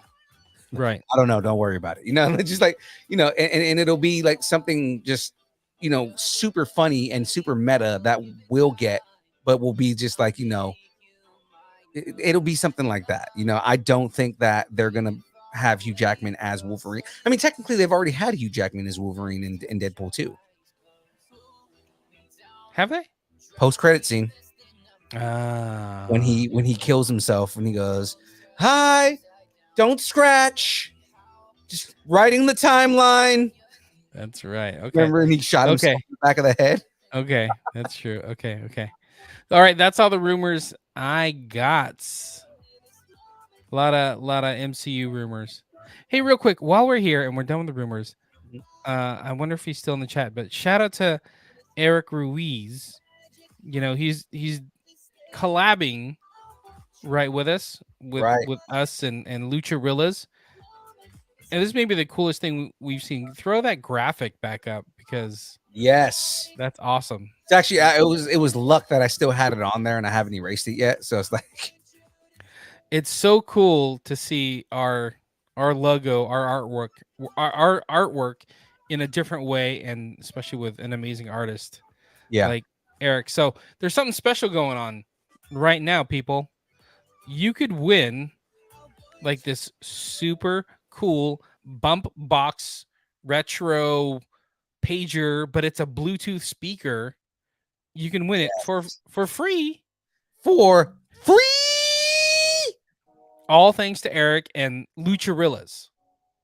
So it's super cool. All you got to do is go to Lucharilla's Instagram page. Make sure you follow Lucharillas. Make sure you follow Distance Nerding. If you haven't, you need to. Both of those things. And then in the comments, tag 2 friends on the Lucharilla's post, and you're entered in to get a free Bluetooth speaker. Exactly. How cool is that? It's a really cool Bluetooth speaker. It's got custom artwork on it of the Distance Nerdorilla. And they've got a couple other ones that they're going to be giving away too that have different artwork on it. But the first one they decided to go with is with this beautiful behemoth right here. It's so cool. So cool. I want to cosplay as him. I'm not big enough. Yeah, see, Cam. probably- Shout out to Cam. I'm probably actually nice. I'm probably actually gonna get like a Donkey Kong costume, Mm-hmm. do like a monkey costume, and then get that singlet custom made. Mm-hmm. I like it. The hardest thing that's gonna be with that is probably gonna be getting the mask. Yeah. We need to find somebody that can make like luchador masks. Oh my god, how cool would that be? If we had like a Distance Nerding Lucha mask. Yeah. I'm kind of down with that. Yeah, I'm trying to find an image real quick. Hang on. Hang on. Hang on. Hold, please. I just want one to flash moment, on- please. What's the easiest way to get it to you? How do I get this to you? Email. Email. Okay, I'll email it to ourselves because that's super meta. Anyway, so all you got to do is go to Lucharillas. So what is it? Instagram.com/Lucharillas. How do you spell Lucharillas? LuchaRillas. Yeah, we should definitely post that. Mm-hmm. Check your email. You've got mail. But it's super cool. Like I already messaged some friends and they're like, dude, do you have one? I'm like, no, I want to win it. I want to win it too. But I'm like, I tagged you. Can I borrow it if you win it? And they're like, no, you can't. They're like, it's super cool. They're like, it'll match my new hat. I'm like, okay, I got it. I see how it is. All right. I don't see it yet. Let me update my email. Email ski. Just so you can throw it on your computer. Exactly. Yeah. There it is. Stuff. Yes. All right. But it's so cool to like see merch like this. Honestly, I've never seen a Bluetooth speaker like this. Shout out to Bumpbox.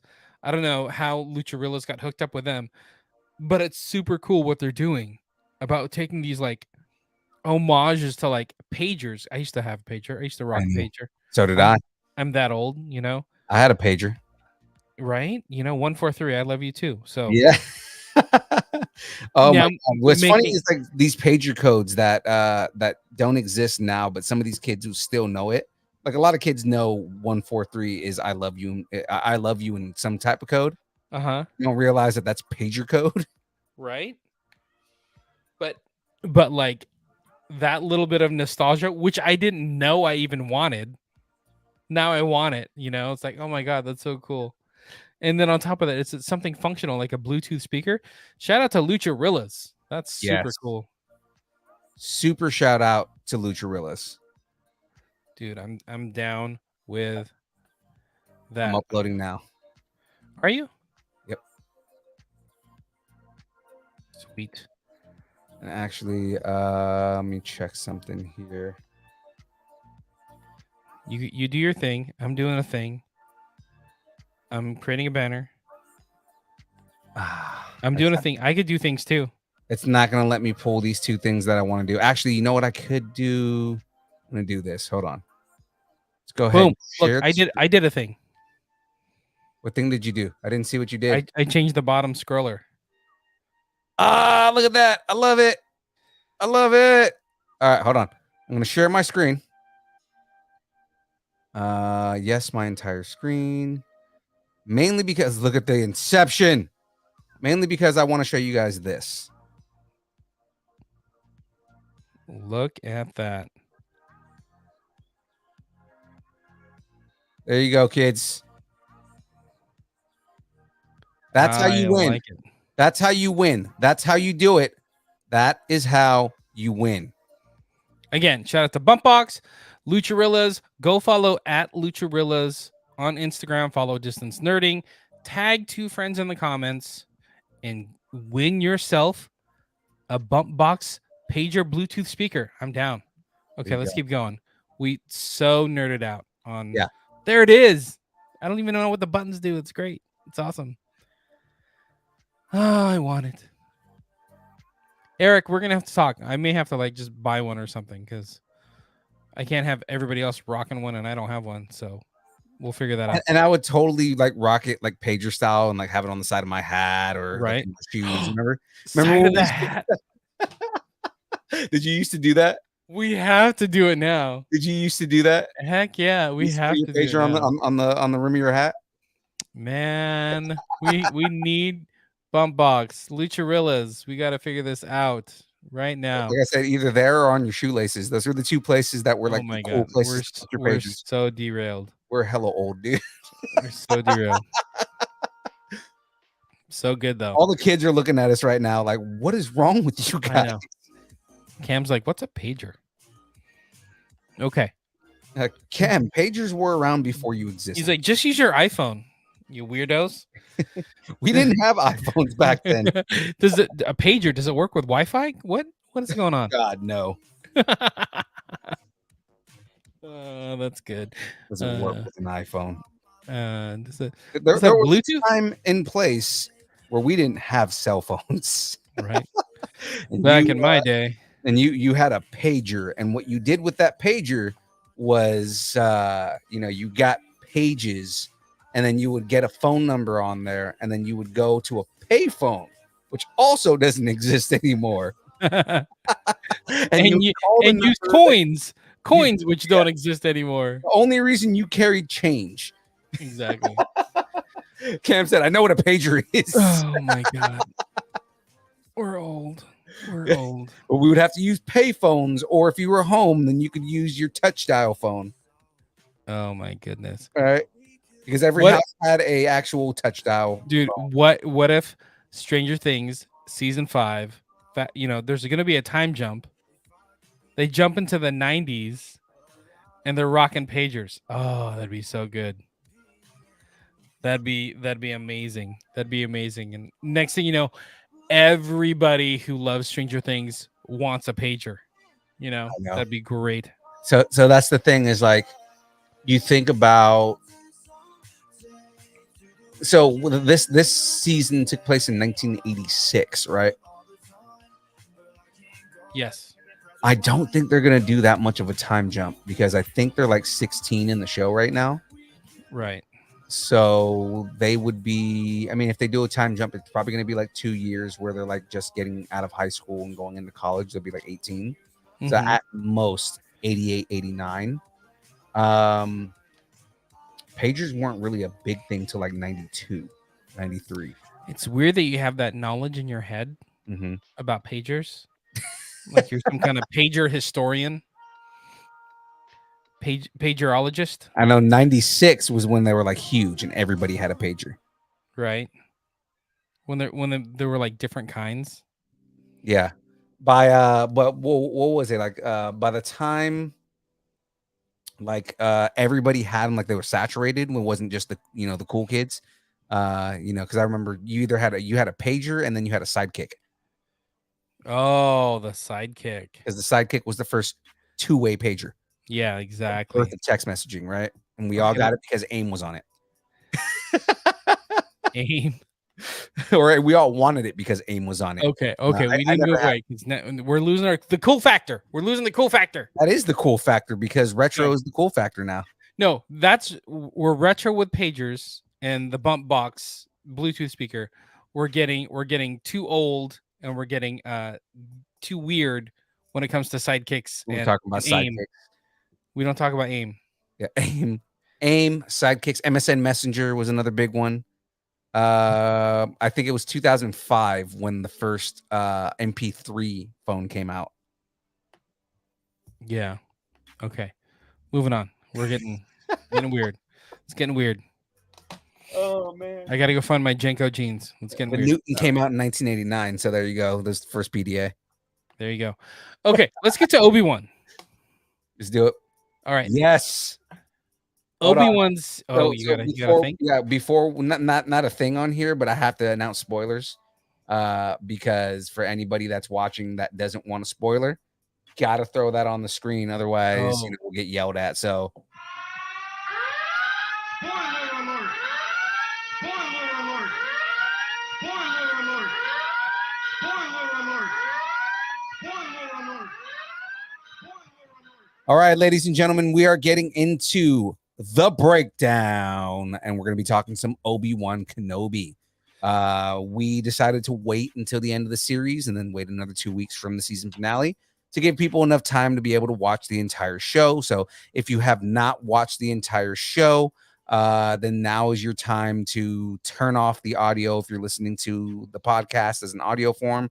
If you are watching the show live, then we have the spoilers on the screen. We will take the spoilers down once we are done talking about the show. You don't get to turn off the show. No, Obi-Wan ended like 3 weeks ago. You had time. That's the thing is that if you don't want to hear spoilers, then silence and look at our beautiful faces. Exactly. You can mute. That's fine. I'm used to getting muted. That's fine. Yeah, all the time. Anyway, Obi-Wan Kenobi reminds us of one of the bleakest parts of Star Wars history, Order 66. Execute Order 66. Oh my God. So before we get into this, let's set the stage. So we're talking about after Revenge of the Sith, 10 years later, and we're about 9 years away from A New Hope, right? So a decade's passed since we've seen Obi-Wan in Revenge of the Sith. And he's a very changed man. So very much so. Real quick, overall, what did you think of this series? What did you think about the first 2 episodes being released at the same time? Like, what's your thoughts on this series? Just to jump off before we get into Easter eggs. Dude, I thought this show was great, man. A lot of people were complaining about they felt that it was too slow, that it just there was too much exposition that they didn't care for and things like that. I felt that it was executed perfectly. I felt like every aspect of the show and the storytelling had something to do with everything. There was nothing there that was fluff, everything there was there for a reason. It was a huge swerve in what we ended up getting because everybody thought it was going to be Obi-Wan and Luke, and we didn't get that at all. So I mean, overall, I thought the show was great. I thought that it gave me everything that I wanted out of the show. I'm glad we didn't get more Luke. I'm totally okay with that. Totally okay. It kind of preserves who Luke was, when we first meet him in A New Hope. So I'm totally okay with that. Totally okay. And they 100% made it to where Luke wasn't he didn't know much about Ben. They kept the mystery between Ben and Luke, so I want it to be Luke knows that rarely sees Obi-Wan. He's this crazy old hermit.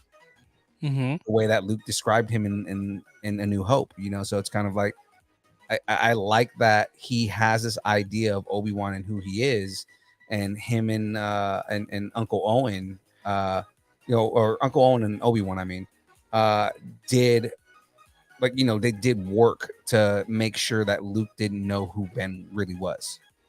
Right. To the point Ben didn't even know, or Luke didn't even know that, Ben and his father knew each other until A New Hope.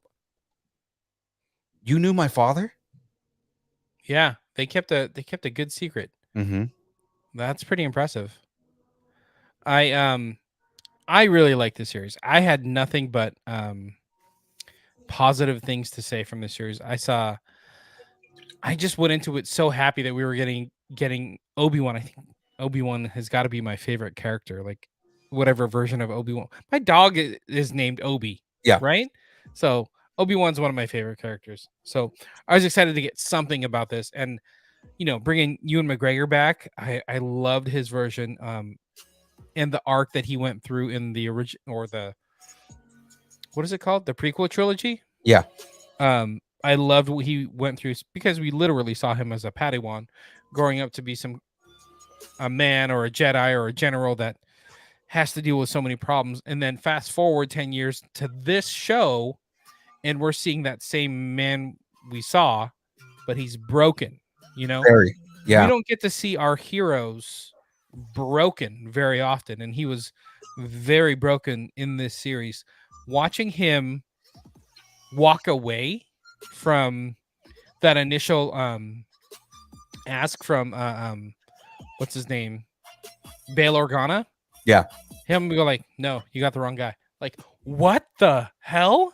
Like, no way did he just do that. That's crazy. But to a point where he partially cut himself off from the Force. Yeah, exactly. And like that's another kind of arc in the story, is him refinding his connection with the Force again.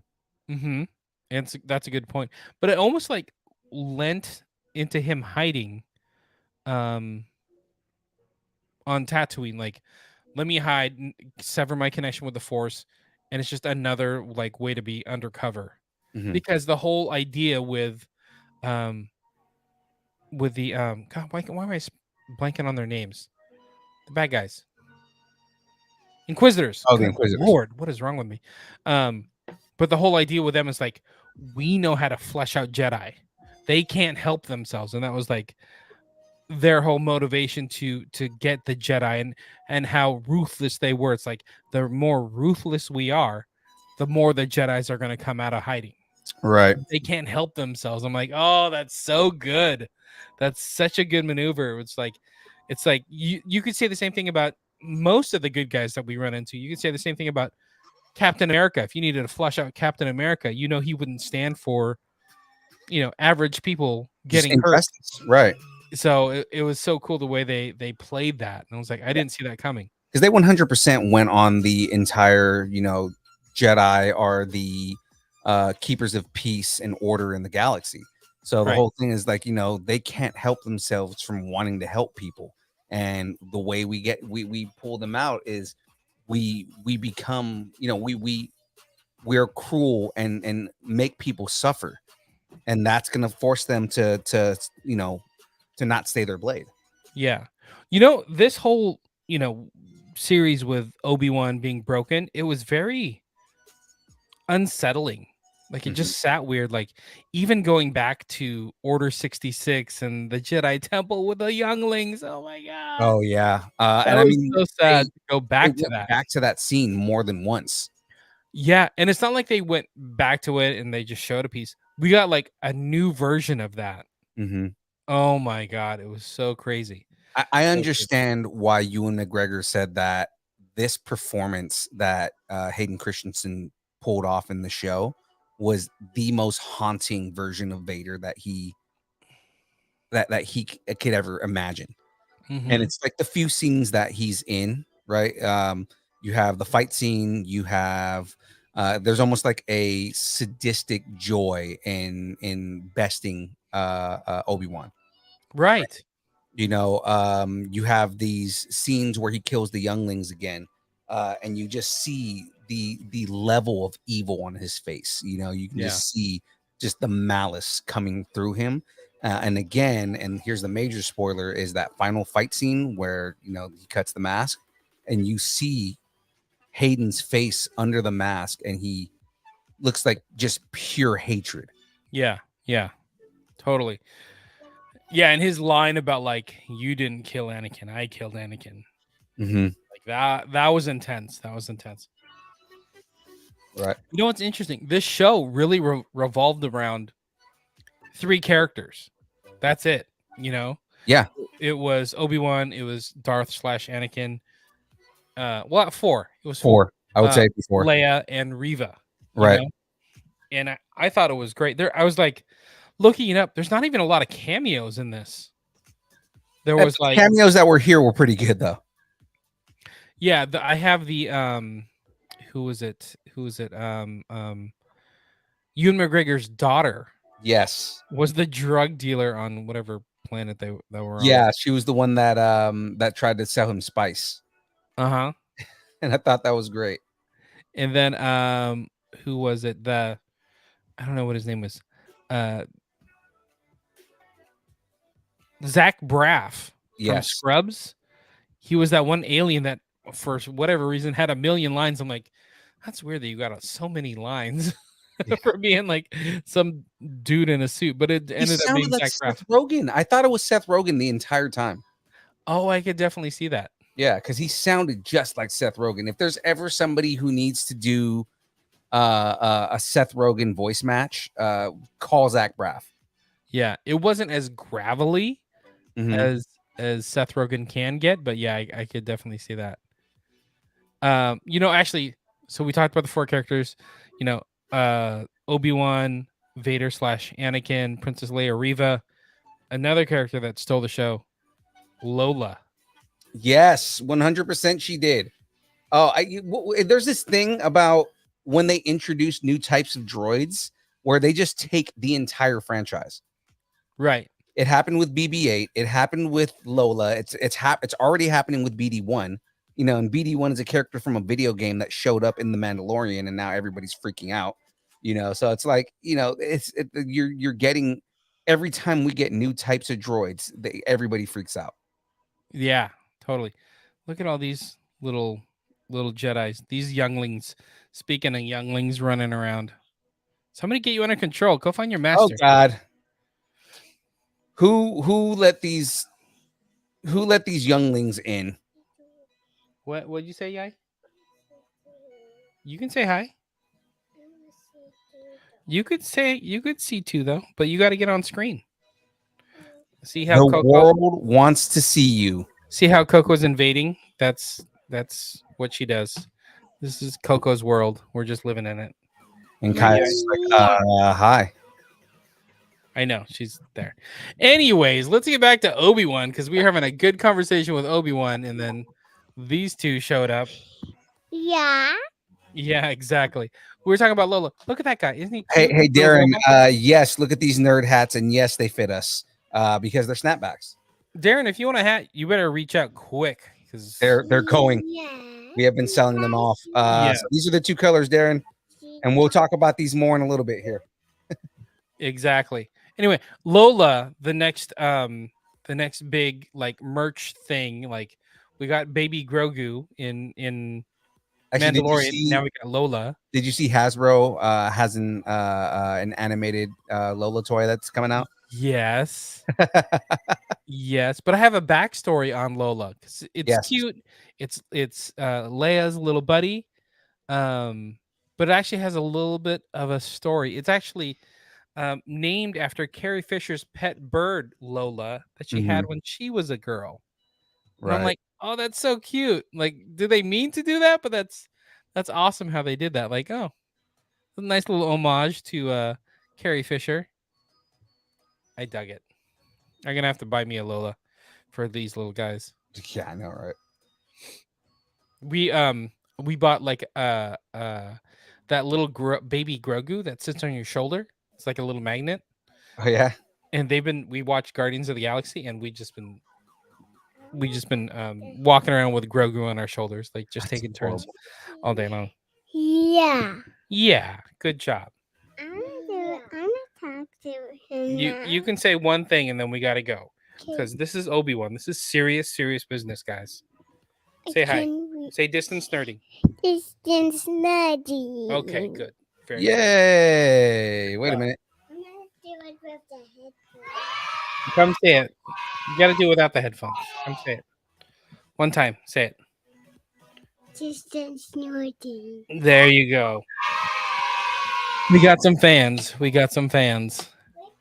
All right, let's get into some Easter eggs. We talked about a couple, but there was a couple ones that I didn't even know, and I guess it has to do with some like legends, but I don't know if it's canon or not canon. But from the second episode, Obi-Wan's protecting Leia from Reva, and I guess there's a force sensitive child. And they introduced him and they said his name was Corrin. this is Corin, you know, like that's it, done. But I guess, Oh. You know what's funny is I didn't put 2 and 2 together. but I guess in the Legends canon, there's a character named Corin Horn, Mm-hmm. pilot, who goes on to become a new Republic hero and Jedi Master. So in a weird way, like maybe it's not, but I love how like Oh, James, you're freezing up. freezing up. You're freezing up. How am I now? How am I now? Am I good? Okay, you're better now. I'm better. I threw my phone. I don't know why I did that to help my Wi-Fi. I don't know why I did that, and now I regret doing that. But yeah, so Corin, Mhm. I'm not familiar with the character, but I guess it's Legends canon now. But they were thinking this is somebody like a pilot that we may have seen in Patty Jenkins' Rogue Squadron, but we shall never know as it sits right now Right, because it got shelved. because it got shelves. But that was neat that they threw that in there. And then all the little, I wanted to pause it and like read them all, but it's all in Arabic. So I don't know why I thought I could pause it and read it. But all that like safe house writing on the wall Right. stuff, that was super cool to see. Like, who was it? Quillen Voss. Kinlan Voss. Yeah, I mean that's kind of a cool thing where they were doing like these were all the Jedi that have come through this safe house. So I mean, like, you know, for those of you guys out there, if you can read Arabic, do me a favor and translate all the characters and send it to us so we can like say something about it. But Yeah, I mean, you know, he sees, you know, Quinlan was here, you know, so it's like that. So I knew immediately he's like Quinlan, as in Quinlan Boss, and then they confirmed it later, but we never got to see him. I was hoping we were going to get to see him, but yeah. I think the only guy I know that can read Arabic is Albie. So Albie, take a break from what you're doing, buddy, and translate some stuff for us. yeah, we need you to translate some Arabic for us. Right. Okay, moving on. Other, you know what? The one thing pretty much made the show for me was the lightsaber battles. Oh man, they were all so good. They were all so good, and not, I maybe it's even more than that. The way people use the Force, Right. like the way Reva used the Force, like ooh, she was ruthless, you know. But the way we saw Vader use the Force, not even his lightsaber, but the way he used the Force, it was straight out of a video game, right? The way he grabbed that ship, was that episode 4? God, 4 or 5, where he grabbed the ship as it was like taking off. Yeah, I mean, like when he does that, like that's very reminiscent of the Force Unleashed. Because there's like two different things, the two different versions or two different times in Force Unleashed where you see something like that happen. You know, where it's just like pure rage and they're like pulling ships out of the sky, you know, and things like that. Like it was so awesome to see that, man. And at the same time, you're seeing this unbridled rage from Anakin, you know, like the whole thing on this show is that in the end they said that this was supposed to be the trend, like the final transition of Anakin not being able to control his emotions. So by the time we get to episode 4, he's completely in control of all of his emotions, and he is now at the level where he can consider himself a master. Right. So they were saying, like, you know, like a lot of people were saying, like, okay, well, this breaks canon because when Obi-Wan and Anakin fight in when they fight in episode 4, you know, Anakin starts talking about, you know, the last time we met, you were the master, and I was the Padawan, and you know, now I am the master, you know, and everything like that. The whole thing with that was, you know, they were confirming that in this show they were showing that Anakin he had to go through that emotional distress in order to know that he needs to overcome his emotions and become completely at one with himself to be stronger. Well, they kind of touched on that in the final, series of him with, spoiler, with the Emperor. It's like, Yeah. oh, you're still chasing your old master. Is there something, can you not get over him? And he's like, Obi-Wan is no more to me. Like that little bit of like control that the Emperor had over Darth Vader. I'm like, oh shit. Like that's crazy that he just made him like, hey, this is your lifelong passion right now is to kill Obi-Wan. But guess what? You're not going to do that anymore. It's like, Yeah.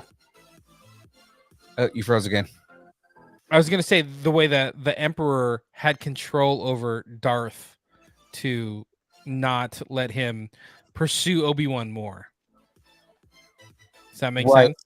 Yeah, and I mean the other thing too, the other like big major thing that they did was at the end of that fight, he tells him, "You are no longer Anakin to me, Darth."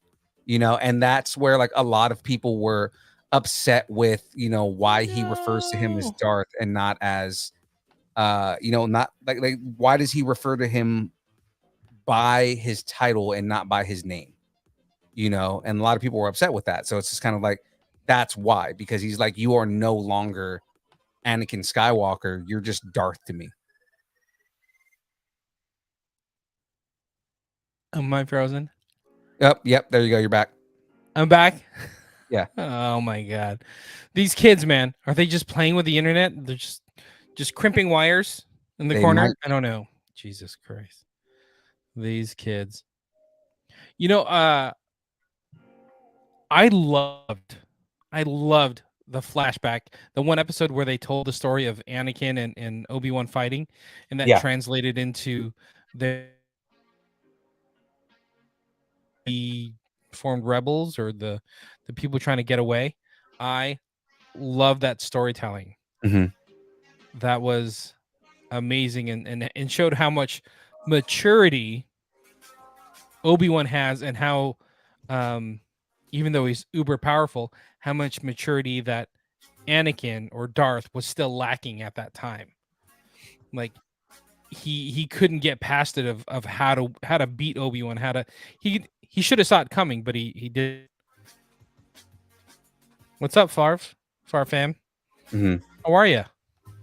It's one of my buddies that I play Destiny with. Oh, that's what he's like. Hey, this podcast is running a little long. It's Destiny time. I get it. Okay, we'll wrap this up. No, but yeah, I mean that's another thing that I enjoyed about that is the whole point of that whole almost like parable thing that they did with that Yes. story was showing that Anakin's biggest flaw is his impatience, Yes. and that he has a need to always try and best everyone. And it's like Anakin trying to, or not Anakin, Obi-Wan trying to tell him, you don't. The goal shouldn't be to beat down and win beat your opponent. It should be that you outmatch and outwit your opponent, right? Yes. Because Obi-Wan showed that yes, you might be stronger and might be faster than me, but I am smarter than you are, Anakin, and he still beat Anakin in the end. Exactly. I love that part at the end when he was pulling the ship down and he tore it apart and the other ship took off and he's like, "You got me. You got me again, Obi-Wan. You because got you me see again." him just kind of calm down and just like, he's smarter than me again. Yeah, You know?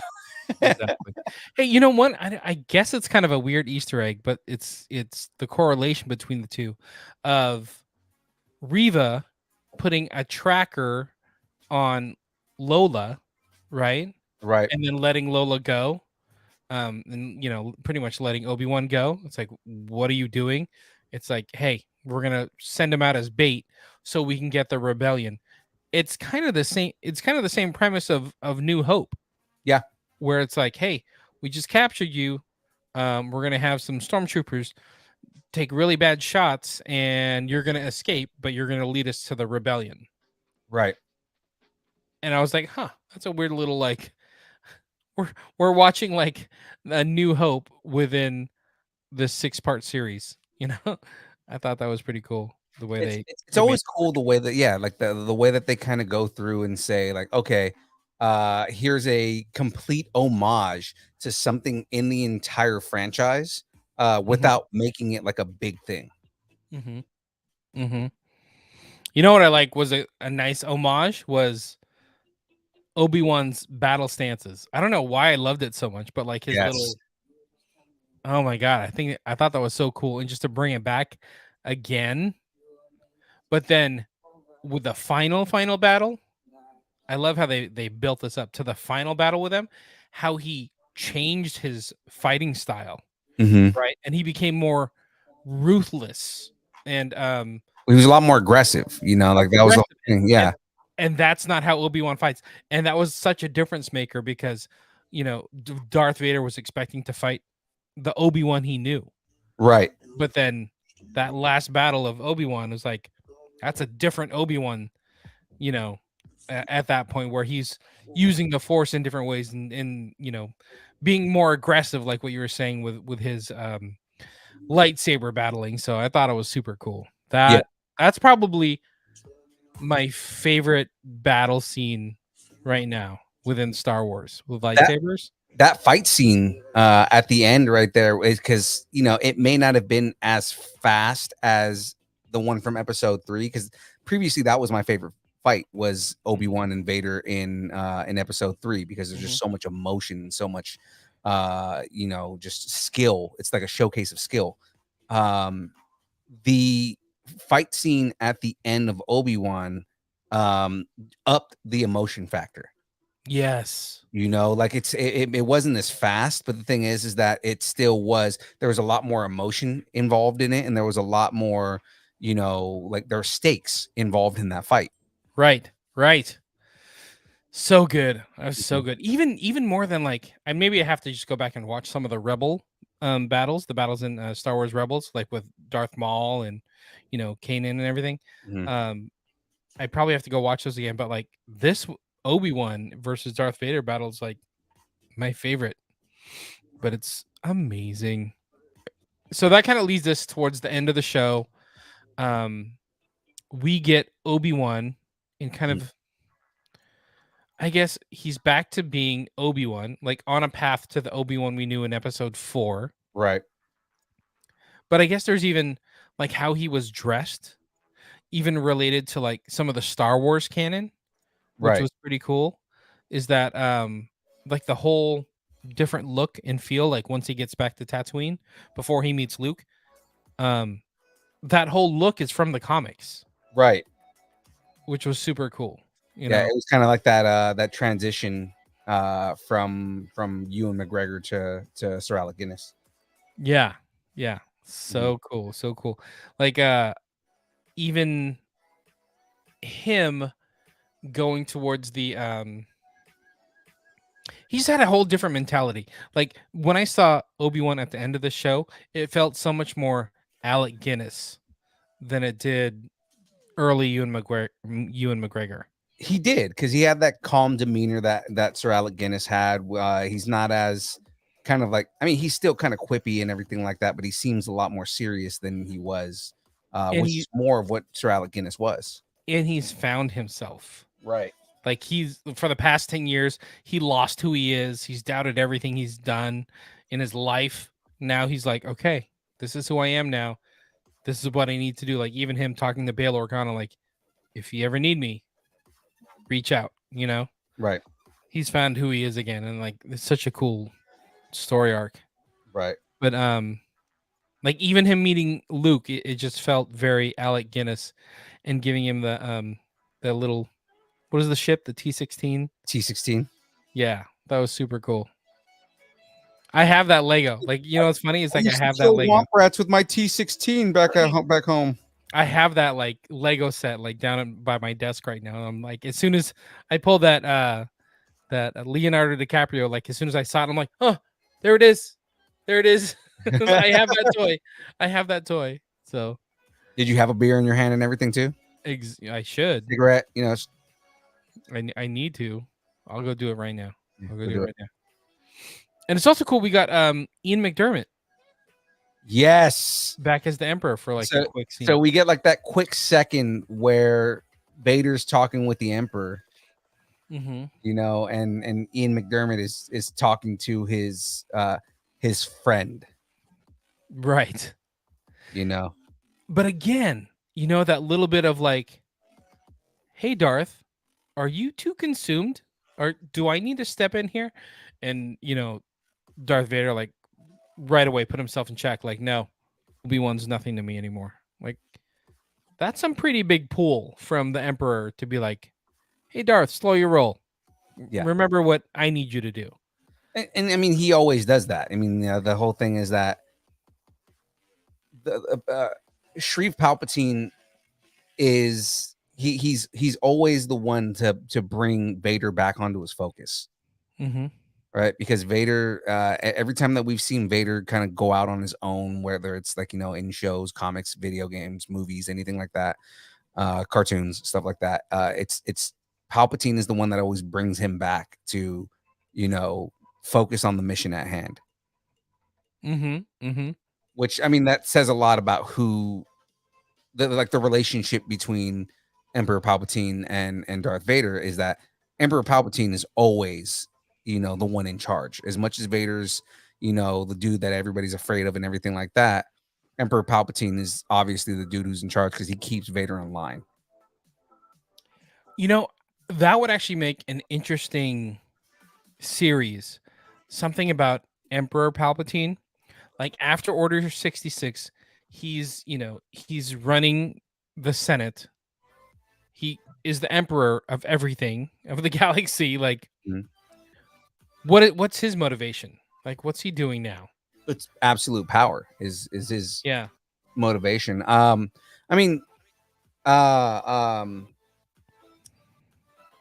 what is his name? I'm forgetting his name again. Hayden Yoda. Christensen. Yes. Hayden Christian has said that he would like to explore Vader more and do a full on Darth Vader series, which is funny because the entire, you know, like saga is about Darth Vader. But I mean, like, you know, the whole thing is he wants to do something that kind of dives more into, you know, who he is and what shaped him. And I think that they can expand on the relationship between Palpatine and Vader Right. if they were to do a show like that. Yeah. That would be pretty fun. Pretty fun. Anyway, let's keep going. Obi-Wan kind of happy with himself. Moving on, like, because Hermit's got a hermit and keep Mm. going. He's going off to Beggar's Canyon. And I don't know why he's got to go to Beggar's Canyon, but he's moving on up in the world. Because that's where they used to do all of the pod races at. So he has to be there. Yeah, exactly. So He's a big NASCAR fan. I was gonna say he's a space NASCAR fan. Totally good. So he moved to Florida. Great. Yeah, pretty much. He's getting older. That's what it is. He's getting older, hair turning white. He's got to move to Florida. He's going to Florida specifically because he's about to party with this song.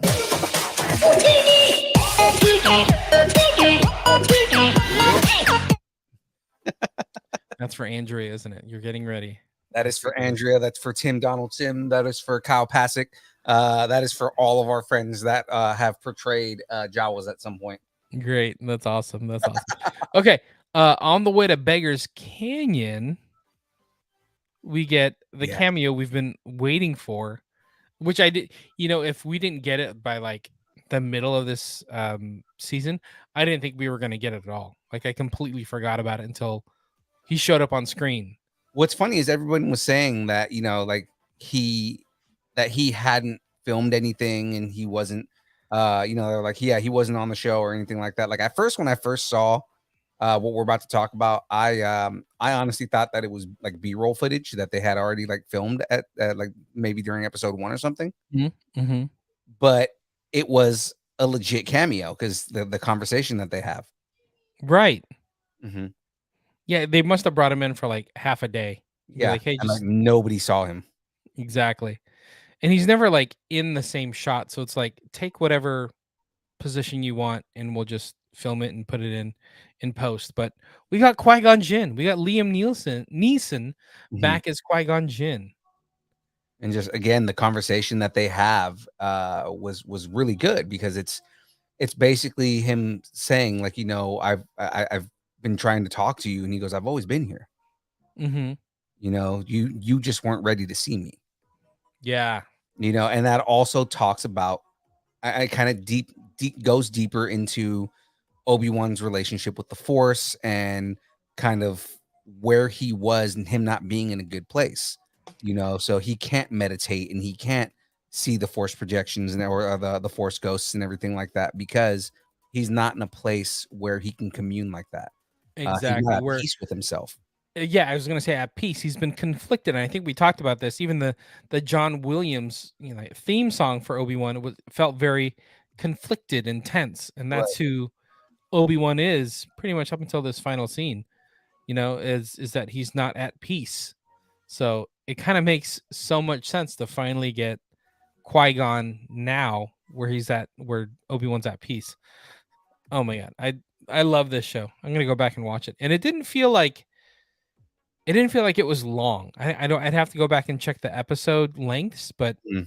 it didn't feel long at all, or No, more than I want to say they were like 30 to 45 minutes each. They weren't very long episodes. yeah, exactly. So, what do you think is next? I 100% think that they're gonna greenlight a season 2. Right. I mean, they got him back to Star Wars. Like, Right. here's a few more million. Ewan, what do you think? Right. I don't even think it's the money. I think a lot of it is going to be just wanting to tell that story and wanting to expand on that story that everyone obviously still has a hankering for. You know what I mean? Like, Mhm. like to get more Obi-Wan. I mean, he's a lot of people's favorite character. So I mean, I want to see the expansion on there. I did like the conversation and the relationship that he built with Leia. But I want to see more, not necessarily him and Luke, but him almost like protecting Luke from afar. Yeah, I can see that. So like not directly interacting with Luke, but like, protecting him from different kind of like just stopping all kinds of threats from coming his way. And making it so that Owen can provide him with a normal life. Yeah. Yeah. And that's the thing. Like, I don't know what other stories they would tell that would be bigger than this, Mhm. than him facing Darth Vader. Or is he going to face Darth Vader again? I don't know. Is he going to be part of building the rebellion? I don't Right. know. Is he? I don't know. Especially with like, in episode 4, you must travel to Alderaan with me if you're gonna fight in the rebellion with me. Yeah, exactly. And that's the whole thing is like, that obviously means that Obi-Wan is a part of the Galactic Rebellion. So, to what extent is he a part of the Galactic Rebellion? Like, how much is he working with Bail Organa and maybe we meet Mon Mothma in this one, exactly. What I mean? By the way, Mon Mothma is already supposed to be in the Andor series, Right? Again, taking place somewhere in between Obi-Wan and Almost in the same timeline. A New Hope. Exactly. Or maybe we do see Obi-Wan making a cameo in Andor. That would be such a huge pull for this Mhm. Andor series. Do you think that would be too much? Would that be the Luke Skywalker showing up in The Mandalorian It could for this be. Andor series? It could be. I think more so. I think we might get a hollow projection of Obi-Wan, like they're asking Obi-Wan for help, Mm-hmm. and he might be, not assisting, but kind of like advising. Because he Right. talked about it at the end of the show that he's there as an advisor for people. So I mean, Mhm. like that's easily in one episode you have almost how the way I see it is like at the end of episode 3 when Commander Cody gets Palpatine on the Yeah. hollow, right? And it's literally just 2 seconds of execute order 66 and he goes Roger and turns around and they start fighting everybody on Kashyyyk. Right. Right, like a cameo like that level where it's like you come towards the end of a conversation with Bail and Obi-Wan. That makes sense. I dig You it. know? All right, let's rate this because this Yes. is such a good series. You want to go first? I'll rate it. I'll give this 9 Lolas out of 10 spinning lightsabers Nice. because it was so good. I loved every episode, and it built up like nicely. It was like a nice roller coaster of for the show. It was a nice ride, so I dug it. Hmm. And Cam is saying he wants more Qui-Gon Force Ghosts. That's another We thing. all- Like you got Ewan back, you got Liam back. Maybe you. Well, we do already knew Liam more. was coming back because Liam confirmed that he was going to be in that Star Wars Legends show that they're working on right now. Yeah. So. But my rating, I also give it 9 rejected T16 toys out of 10 not dead Grand Inquisitors. They did find a way to come back a lot. Yeah, That was very interesting. not dead Grand Inquisitor. You know, like this. Oh, okay. Yeah. I kind of knew from that episode where when she kills the Grand Inquisitors, like he's not dead. There's no Right. way he's dead because he has such a major role in stuff that happens after this, unless he's like a Right. clone, right? And then they just brought him back, and he was like, "I never died in the first place." So ha ha ha ha. It's so weird how like these force wielders can be like, I'm not gonna die. And like Vader stabbed her twice and she didn't die. Like Yeah. what is Vader the bad shot out of all of the Empire? No, I think part of it is because they have been talking about how force healing is a power of the dark side. Got you it. know? So I feel like she probably used that, to heal herself. It's probably how he healed himself too, how the Grand Inquisitor healed himself. Right. Like he probably used force healing to heal himself. Or 'Cause they Darth talk- Maul. Darth Maul's a different monster. He's an entirely different monster, man. I know, but still so crazy. Like people just don't stay dead. Yeah. Darth All right. Maul got held together by the dark side, Exactly. and lost his mind because of it. And then when he finally gets his mind back, he's still partially crazy. So it's like, You know what? This show has given me more hope for it's giving me a new hope for Andor, just because the storytelling, I think we talked about this with Star Wars and this long form storytelling is so perfect for me. Like this is what I want out of my Star Wars. So right. I dig it. I dig it. All right. Well, guys, that is it for the breakdown of Obi-Wan Kenobi. So until you buy yourself a new Obi-Wan robe or a Lola robot or droid, we got merch, people. We got merch, people. Beep, burp, burp, burp, burp, burp, beep, burp, beep. We got shirts going. Somebody was so. By the way, I forgot about that. I need a large shirt, so if you find one, just pull it out for me because I need that. But then we got hats, people. We got hats, people. Right on our head. Those hats. Look at them. They can fit a pager Beautiful. right here, or Right there. here. It'll fit a wanna pager get- nicely. If you want to get one of those custom Lucharillas pagers, just right there on the side. Exactly. God, I want one of those. I just want one now. I know. Anyway, we got merch, people. We got hats. We got 2 colors. We got baller black that both of us are wearing. We also have Galaxy Gray. Look at that. Looks so nice. I love. Uh-oh. We're losing James Poppy. again.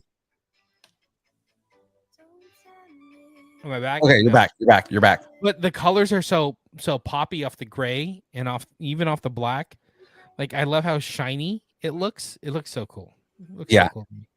These are super awesome, good quality. Basically they're like new era hats. They're Yeah. beautiful, man, and they're stitched and they're really good. They're awesome. So guys, if you're interested in getting a hat or a shirt, or maybe you want some free stickers or anything like that, you got to see us at a con. No, kidding. Hit us up on any social media of your choice at Distance Nerding. Hats are $35 a hat, or $30 each if you get multiple hats. So if you want to get one of each color, or you get multiple colors or multiple hats for you and family members and everything like that, then they're $30 each. If not, they're $35 per hat. We also have shirts. $20 per shirt if you're local to the Sacramento area. $25 if we have to ship it to you.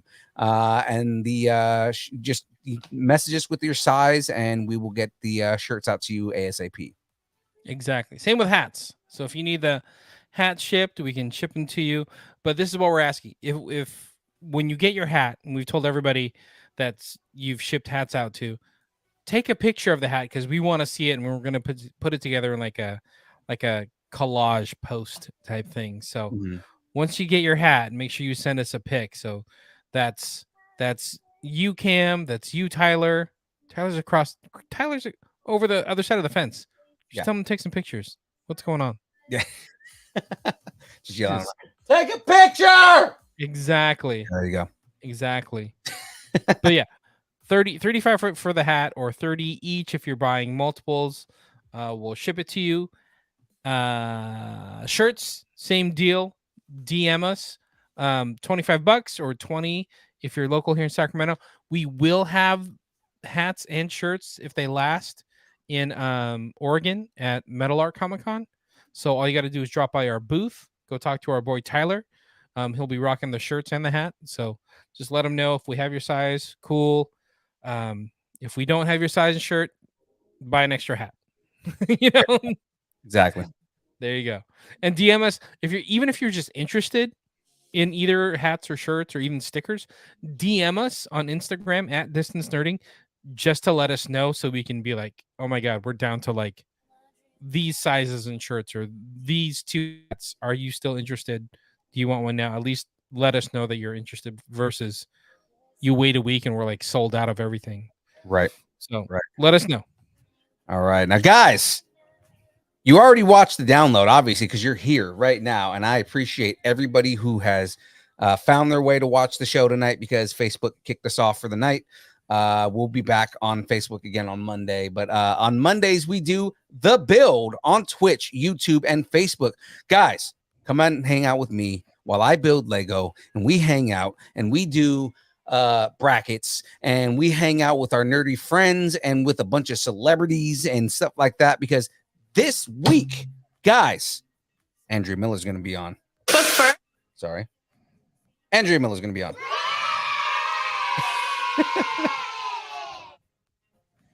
And if you're unfamiliar with Andrea Miller, she is a former, well, I guess still, Jawa. She played a Jawa in the original Star Wars.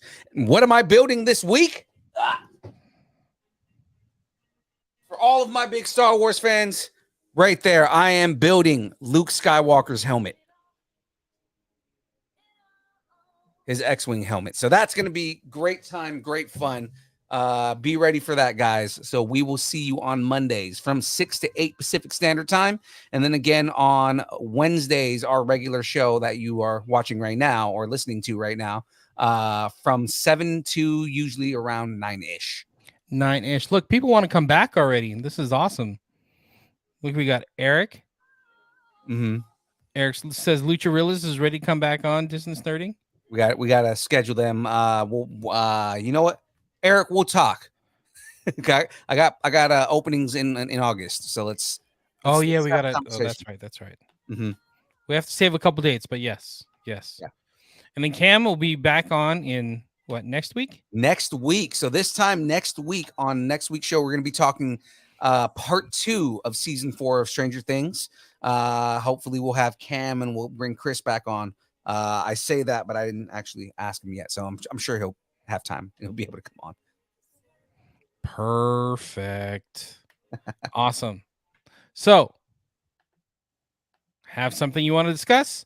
Tell us what you're nerding out on, and make sure to let us know in the Facebook group, the Distance Nerdington Post. Now, guys, it's real easy. All you have to do is go to distancenerding.com, and you can join the taco party. Taco party. Yes, guys, join the taco party. Be cool like all the other people before you that are members of the taco party. You can buy us a taco. And tacos, they go a long way. They help buy stickers and they help, all the merch and everything like that. Now, guys, aside from that, connect with us at Instagram, Facebook, Twitter, Twitch, TikTok, YouTube, all at Distance Nerding. Thanks.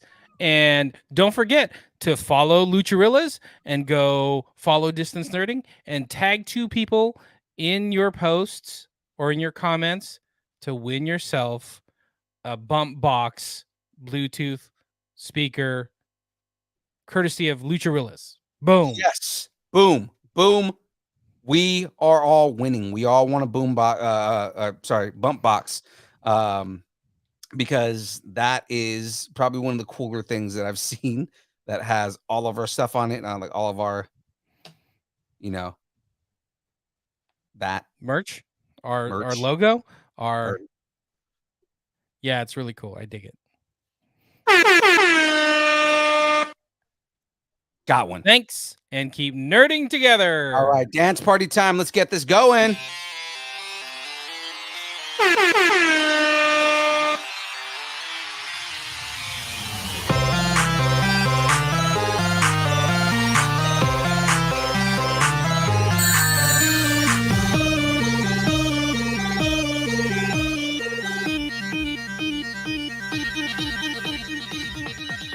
Distance nerding.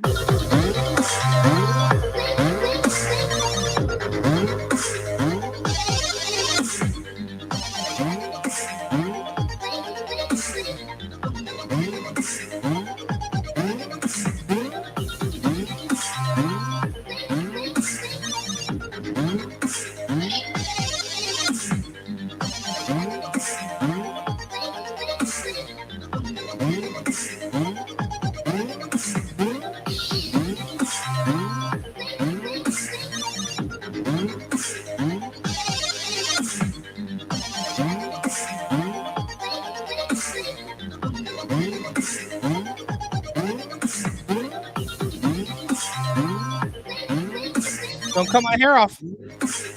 Already got my hair off.